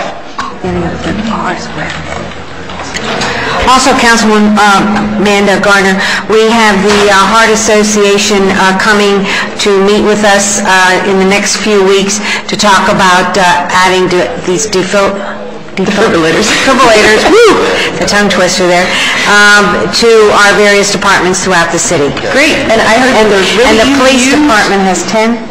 18. You already have 18? Oh, I didn't know that. I heard they're really easy to use. You hook it up to the person. It tells you the commands. If the person isn't having cardiac arrest, it doesn't emit the electric shock. And most states have Good Samaritan laws that say as long as you're trained to use it, there's no liability, which is good. But I would like to look into having it in places such as City Hall. Mr. Shahada, I know at the last council meeting I had asked about the streetlights down Kingman, Town Center Boulevard, and Palm Drive, and I know I kind of dropped it because of the hurricane. I figured it wasn't highest priority, but I'm getting questions again. So what's the status on that? Ms. Garner, council members, actually we immediately after you told us last time, we determined which service area it belongs to. We contacted FBN and they had it in their schedule of things to do, but unfortunately due to the hurricane they had to put practically on the back burner until they restore services, and they will come and take care of it, but it's on their list of things to do. Okay, thank you. Please keep harassing them until we get them. Definitely. I understand the situation, but I think everybody has power now. Maybe we can keep nudging them. Actually, the last call we made to them was this morning. Great. Thank you, Mr. Shahada. You're welcome. And one last thing, I wanted to talk about the Mayor's Youth Council event, but I see that one of our members, Katie Sapkowski, is here. Do you want to come up and talk to them about it, Katie? Katie's actually our Human Relations Board's liaison with the Youth Council, so she goes to their meetings as well and updates the Mayor's Youth Council on what the Human Relations Board is doing. Good evening, everyone.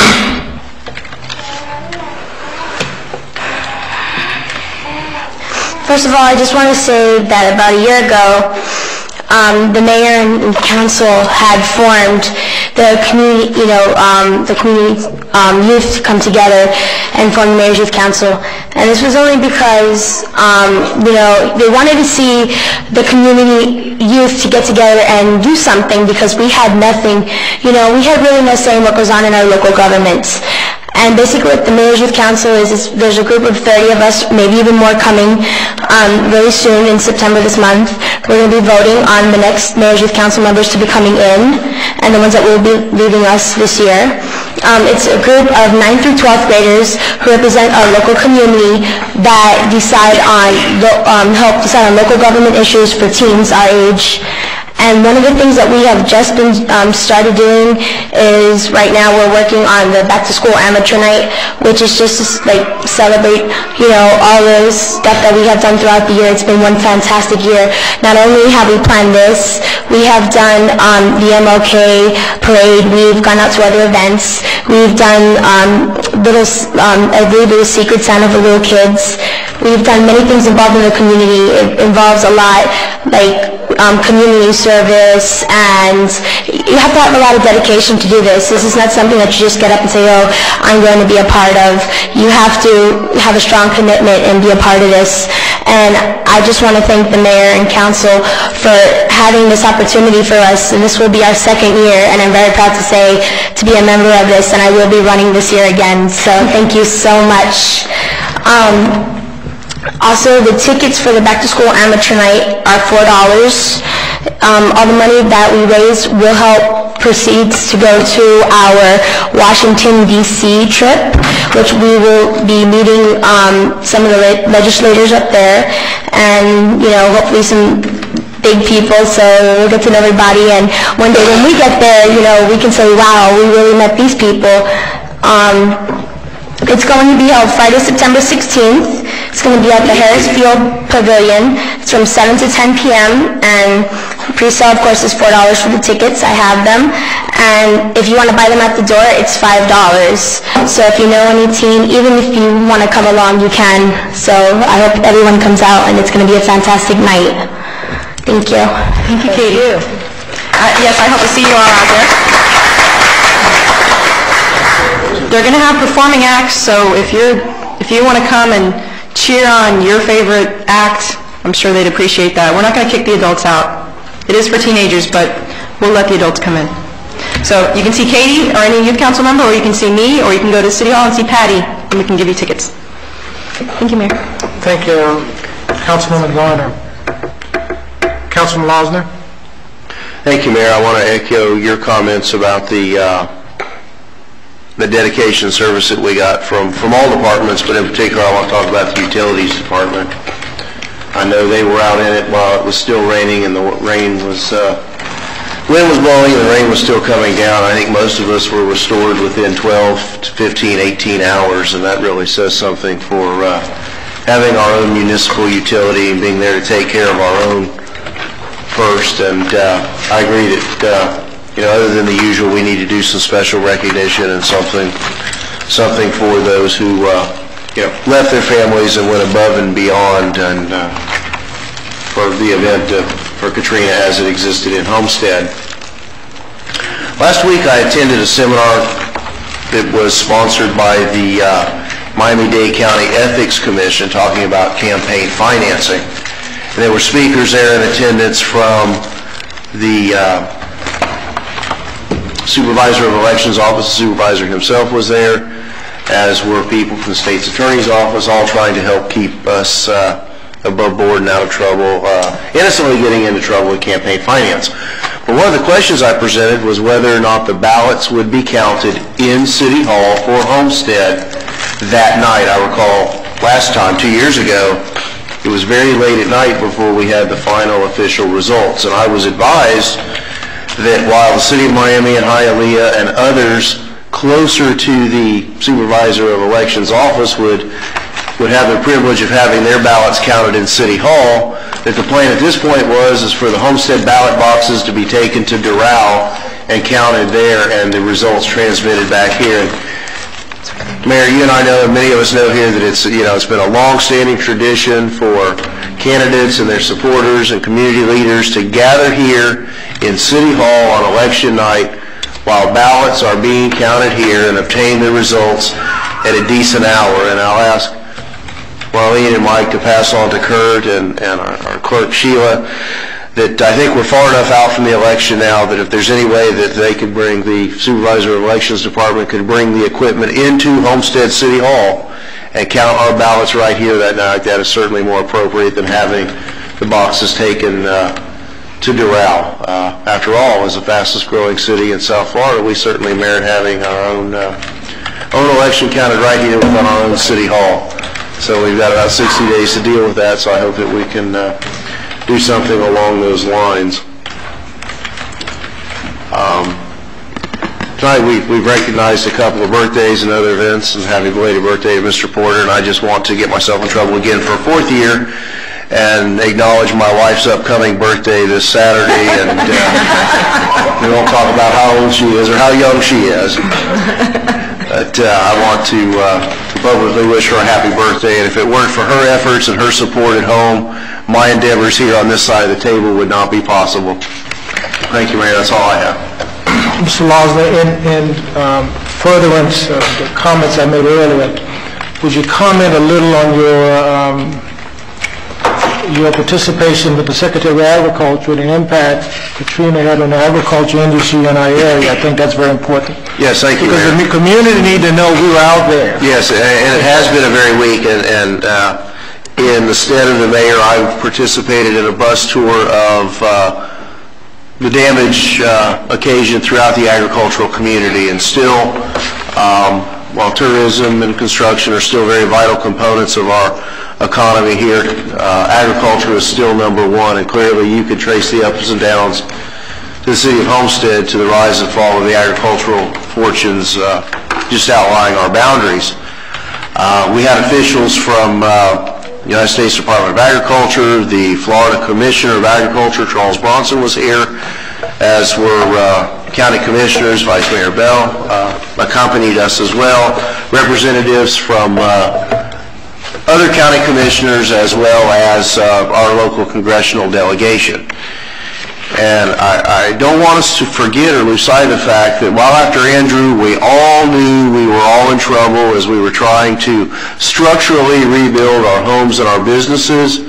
It's easy to forget that as Homestead Power turns our lights back on and we are sitting in the comfort of air conditioning, that the very vital component of our local economy has suffered severe and long-term damage and negative economic effects. And both at the state level and federal level, and maybe we need to keep tabs on this, that certainly the nursery industry that's becoming the predominant cash cow in the agricultural industry in Deep South Dade has been profoundly damaged, and it just has a ripple effect with unemployment and poverty issues and a whole host of issues that we have here. It's very important that we not lose sight of that. I'm comfortable, though, that with the representatives from the state and the county and the federal level that were here, that the wheels are in motion. Of course, when that tour took place, nobody really understood the level and the disaster in New Orleans, and Gulfport and Biloxi had not yet reached its climax. And certainly some of those tensions are turned there, but let's not forget that a very vital component and an important piece of the puzzle that's Homestead has suffered some serious economic impact. And thank you, Mayor. Thank you, Mr. Harvey. Mr. Porter? Just a couple of points, Mayor. I know we all talk about the flooding issues, and I know that Main Street was gracious enough to bestow an orchid on myself for being there, but it really belongs to Rick and David Chalker and the QRT guys, because they were the ones that got us the vacuum cleaner, brought it over to us, and made it so that Rick and I could do whatever little part we were able to do. But I publicly thank David and the QRT guys, because they really came to our aid to get us that vacuum cleaner, because you brought a BB gun to a gunfight, and that was not going to work. But still, that being said, Mayor, I did meet with Mr. Shahada afterwards, and some of the business community was somewhat concerned with not just the storm itself, but the lack of what appears to be adequate drainage in the area between basically Northwest 4th Street and all the way down to Southwest 4th Street on Crone. And I had asked Mr. Shahada to help us take a look at that and to see if there's anything that we could do internally to mitigate that.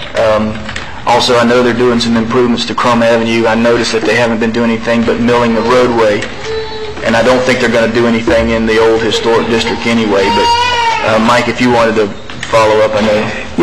Mr. Porter, council members, just to give you a quick update, actually the reason Julio is not here with us tonight is because he's meeting this whole afternoon with our consultants who did the master plan for the stormwater and the hydraulic modeling.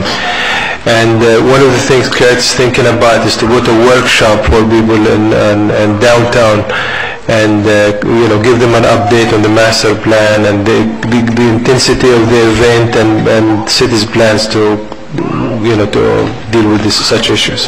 Well, there needs to be some assurances that the city's doing everything it can to mitigate a small rain. Now, 14 inches is a little bit extreme, but there are other occasions where we have damages on smaller storms, and I think that's what we're striving to take a look at.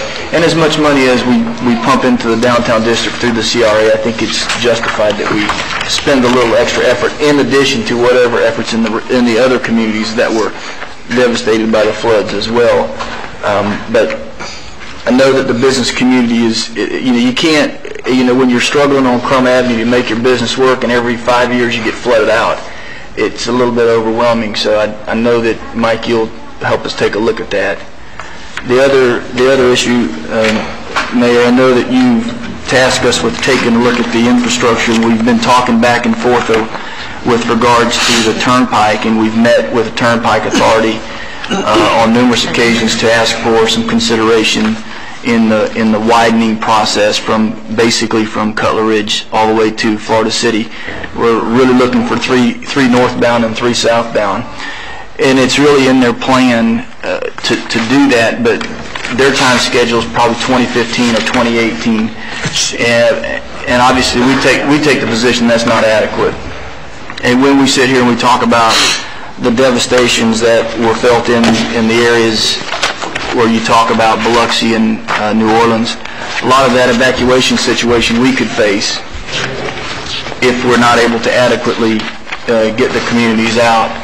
I did put a call into Ken Sorensen today, and we'd like to see if we could get our federal delegation to help us impress upon the Turnpike Authority the advantages of spending a little bit of money now to do the widening process as opposed to waiting until it may be, a little bit too late, or we may have a little bit of an embarrassing situation similar to what some of the problems that we're seeing in the Gulf Coast area.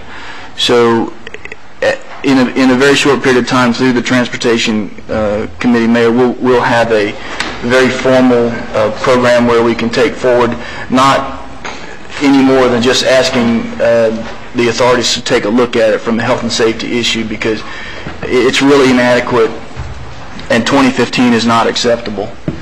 And we will definitely, on the heels of the devastation, I think it's an opportunity for us to be forward-thinking as a region, and I would hope that we can get some support from the delegations, whether it be the Tallahassee delegations or the federal delegations, because the Turnpike Authority is somewhat independent.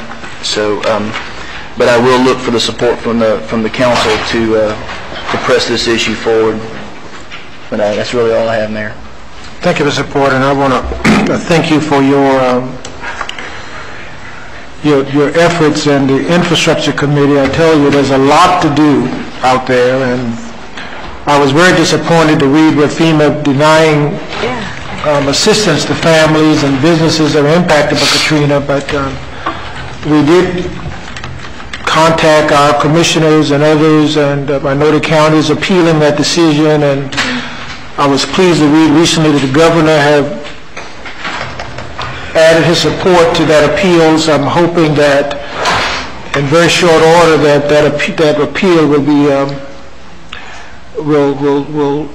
will work for us. But I was very, very disappointed that they changed the formula and denied families that were impacted and businesses were impacted, because I know we have many on Chrome in Washington that need some financial assistance. I'm hoping that we can get that overturned very quickly. But in addition to that, I'm hoping at some point, once we began our efforts again in Washington, Mr. Porter, that as you mentioned, that should be infrastructure needs, and Homestead should be a top priority again, so we can get some additional dollars from Washington and hopefully from the state of Florida this upcoming year. So those need to be 2 top priorities for the city of Homestead. Council, who's next? Vice Mayor Bell? Thank you, Mayor. Also, I would like to compliment all the staff, the city manager's office staff, the emergency operations center. They were just completely staffed. Police did a fabulous job. Our electric utilities had many people say that they were very pleased that they were in the city of Homestead when they had the power restored on Saturday and didn't have to wait till Tuesday. So I just want to compliment them very, very much. I also, as Councilman Mosser stated, took that ag tour, and I was absolutely, absolutely shocked at the devastation that the growers took, the plant nurseries, all of the fruit growers. I mean, the devastation out, and primarily west. as far as the growers were just unbelievable. They have lost, I mean, one place we went to had 150 acres, and he had lost about 100 acres of his crop for that particular time. And even if the trees are okay, they've lost, let's say avocados, even if the trees can be saved, they've lost all of the fruit for this particular picking season. So it's a big hit, and they really did take a hit. But I was very pleased with the community support and everybody that did show up for this particular ag tour. It was just amazing to see that devastation firsthand. On Saturday, as I did a foot tour of Chrome Avenue and I entered all the businesses, I just could not believe the water that was still inside. Just standing, inches and inches of water standing, and thank you, Rick, for responding. When I got a hold of you, I walked in, I couldn't see. Pat McLeod was by herself sweeping out inches and inches of water, so thank you for responding. I really do appreciate that very, very much. Mark Layer, that was here earlier this evening, talking about the Truancy Initiative program. Fabulous. I mean, the school board, it was so providential that we started talking about the Truancy Initiative right around the same time that Rudy Cruz started talking about it, the same time that they were tackling it on a national level. And I really do believe it was very providential that we're tackling truancy. And it really is a quality of life issue. It does affect crime. It affects the future of these young people. It affects everything in our community, as well as the scores and the reputation of our schools. So we will continue to work on the truancy issue. You know, there were so many things that happened that have been overshadowed by Katrina, as far as, you know, some very good things. We had the groundbreaking ceremony, and I drove to the Coconut, well, I still call it the Dinner Key Auditorium, but it's the Coconut Grove Exhibition Center last week, the day that Katrina hit, not even thinking, to present a proclamation for the Homestead Plant Expo. And they had just a beautiful, beautiful center just full of all wonderful, wonderful plant displays, not realizing that that very night into the next morning that half of their farms, if you will, were going to be destroyed. So even though they only had one day of operation for their plant expo, they said that they're going to do it again next year. It's a very expensive proposition for them to go ahead and set it up, but it was very, very well done. And it was the first Homestead Plant Expo in many, many, many years. And I was also very pleased to present a proclamation on their behalf from the city of Homestead. To anybody who saw me on CBS News, I apologize in advance.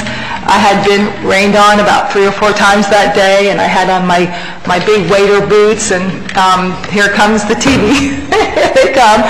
So anybody that saw me, I apologize. It was pretty rough, but was still pleased. They saw how we really looked, okay? This is how we really, really looked. Also, before all this, we attended the Florida League of Cities Conference, and wonderful, wonderful workshops this particular year for the Florida League of Cities Conference. I took seminars on good growth versus bad growth, on basically retail growth within their community, and I was talking to Rick about it, about incentivizing and how we are in the mindset of always providing incentives, and that we're in a stage of growth where you do not need to. I mean, in this particular, for bringing retail in, and even for rooftops. We don't need to provide incentives anymore. We're beyond that. And there were some very, very good conferences there. Was able to take a tour of a beautiful, beautiful community, the Baldwin community, with Steve and Lori, and that was absolutely beautiful. And I kind of, again, look at that and see the missed opportunities here, and so I'm encouraged that we are doing a better and better job with growth in the city of Homestead. Thank you, Mayor. Thank you, Vice Mayor. And let me thank all of you. I know I called most of you at the 11th hour. I know Councilman Lawson received my call to escort the Secretary of Agriculture at the 11th hour, but he didn't say no. And we found the Vice Mayor somewhere, and she joined them, and Jeff Porter with FDLE, and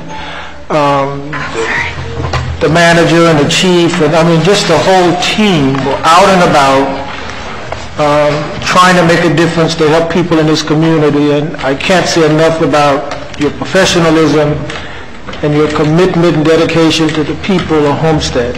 I just can't say enough about it. But I also like to thank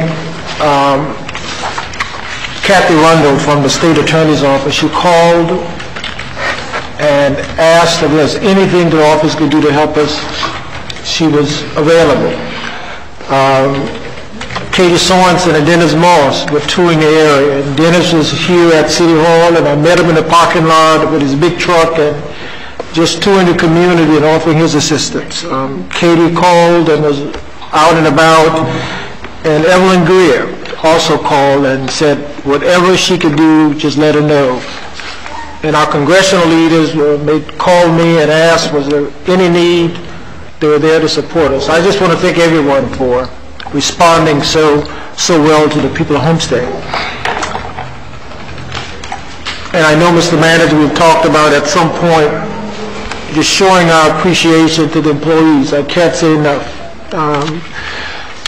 And just kudos to Chief, to those police explorers. I'm telling you, those young people are just, they're a shining star in this community. And I know Mr. Porter is working on some way of saying thank you for your loyalty, for your commitment to Homestead. I mean, just unbelievable support. Saturday, the $30,000, your police officers and the police explorers just did a first-class job.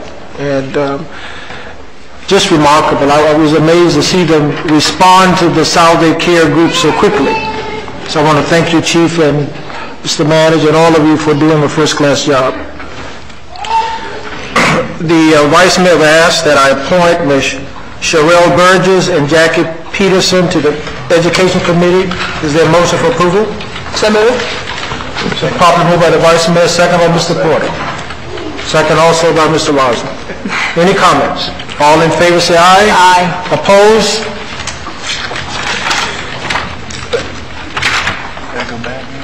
Let's go back to the issue on the annexation. Mr. Mayor, I think we've got this settled here.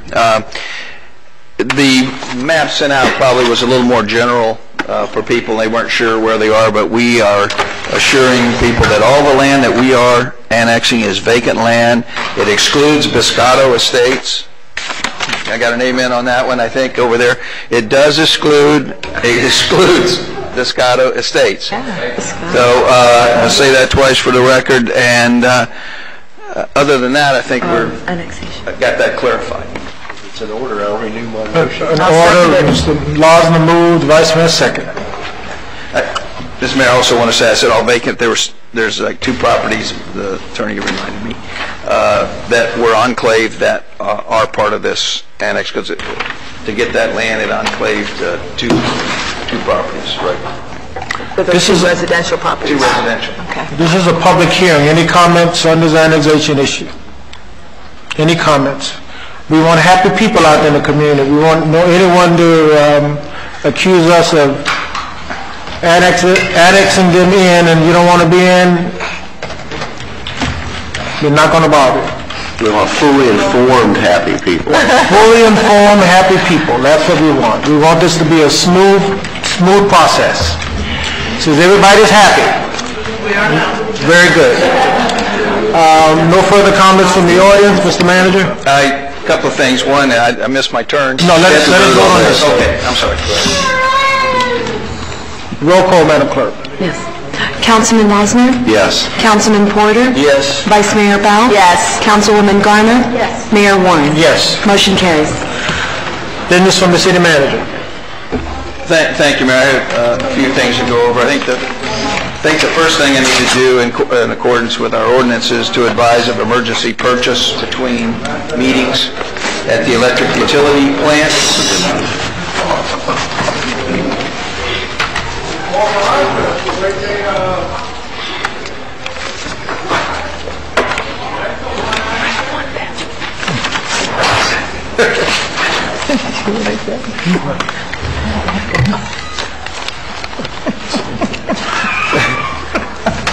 Okay. The microphone picks up everything. Sooner or later, at least. Good. I don't want to go through that. I'm just finishing therapy from the last time. Okay. We had a switch at the Ming station go down due to the storm. The switch is necessary to protect the transformer there.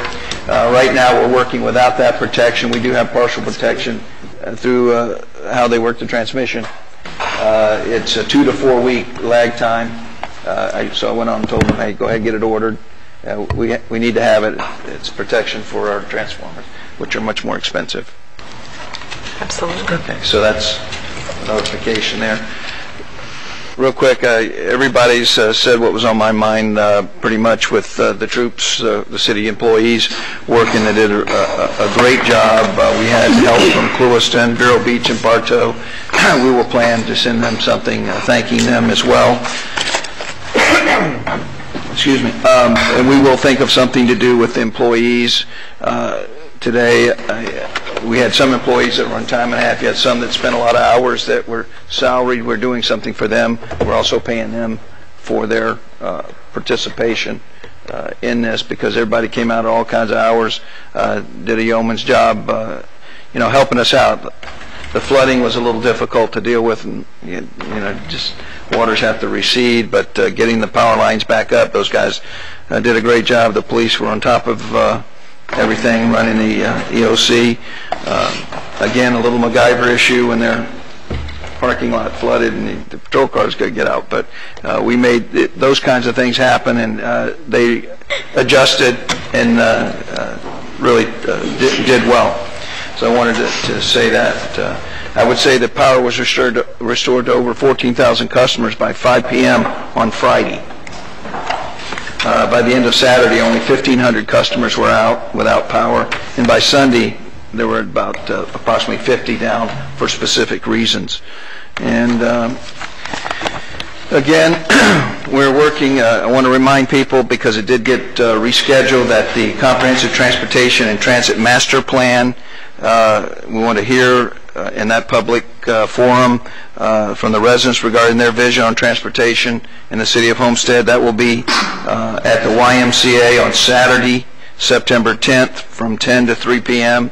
That display will be set up and information will be provided there. So anyone concerned in future transportation in the city, come to the YMCA. Again, that's Saturday, September 10th at the YMCA from 10 a.m. to 3 p.m.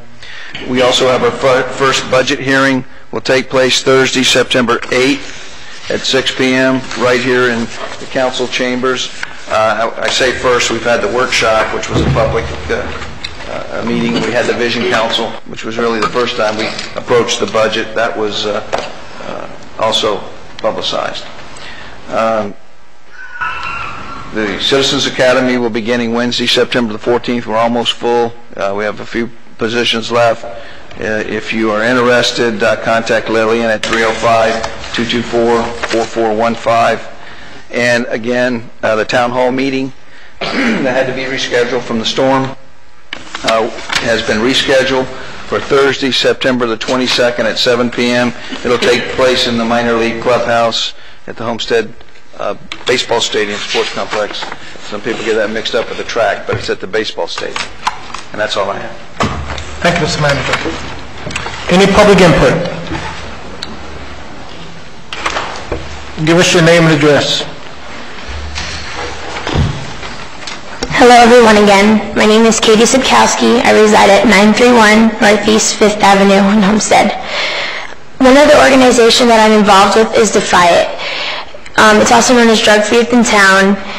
And basically, Defy It is a national youth recognized club. Defy It's mission is to help the development of healthy, productive, and drug-free youth. Over 99.9%, this is the rating right now, over 99.9% of all the drug-free youth members are drug-free. And that is really good statistically, because in the past 3 years, we went from 97% to 99.9%, which is really good. Within Defy It, we have more members than ever now. We're almost at 8,000 members. And being the vice president and being a member for almost 5 years is really great. I just wanted to say any member between the ages of 10 through 18 can join. It's usually they get involved through their either middle school or high school counselor or trust counselor. And I have some information on that also. If you want to see me, you can pick it up for your child. Thank you. Thank you. Any other comments from the audience? Got one. I want to know if... Give us your name and address for the... Yes, my name is Roman Martinez from Latam Smart Park. I just want to know if the issue of leasing of fiber optics is going to be addressed today. That was on the consent agenda and was approved on the consent agenda. Yes, it's already happened. Well, I think my comment on that is the following. We did have an agreement, and in the agreement, it actually specified remedies for both parties, and I was supposed to be notified in writing of any leasing that was going to be involved in the fiber optics of any fiber that was not included on the 36 that was granted to me. The other 12 fibers was of the city use. The problem here is very simple. I would believe that the city terminated my agreement in bad faith. I have hold on for a second.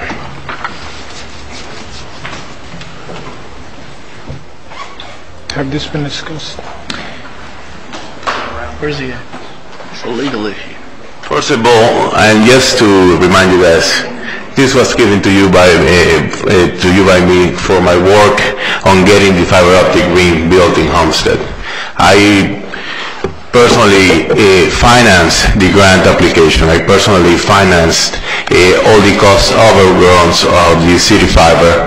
I was involved in every facet of its development, and I spent over $4 million in the city to get it created. I don't think that there's an organization that has been as forthcoming with the city as mine. So I took 3 months sabbatical just to think about what I was going to do with this.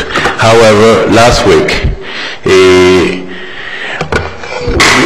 when the city sent me the letter saying that they wanted to remove my fiber optic ring, I answered back and I copied most of the council, or all of the council, with a letter with my reply, because in fact we were already engaged with a company called Homestead Communications from Utah to build the whole city for fiber optics. They were willing to spend $15 million without a city cent being involved to create the biggest fiber optic communication network in South Florida.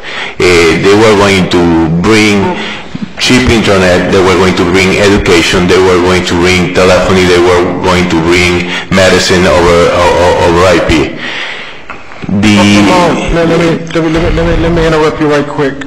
Have you discussed this with the manager and the city attorney? All I want to say in this forum is that I'm not going to the legality or not legality of the letters. That's for the attorneys to discuss. All I want to make sure that everybody here knows is that a $15 million proposition. This was a $25,000 study made at the beginning of the year that I'm happy to give you. There's copies of the contract with the Homestead that are also here, and the city was aware of this at the time that they took the decision of canceling the contract. I do feel the contract was terminated in bad faith. I do feel that there's a grievance on my part, and I guess it will take arbitration or some other type of remedy to fix this. I do think that the uses of the fiber optic ring are not the ones that are being done now. The city should build a fiber optic infrastructure for the future, and it should do IP services. Maybe I won't do it now. I'm trying to build my project in another way, but still, what was proposed in the year 2001 in the city, what was approved by this council for 3 years, can just not be terminated by a whim, and that's what I felt happened. Thank you. Thank you. Any other comments from the audience? Thank you all for coming out this evening. Meeting is adjourned.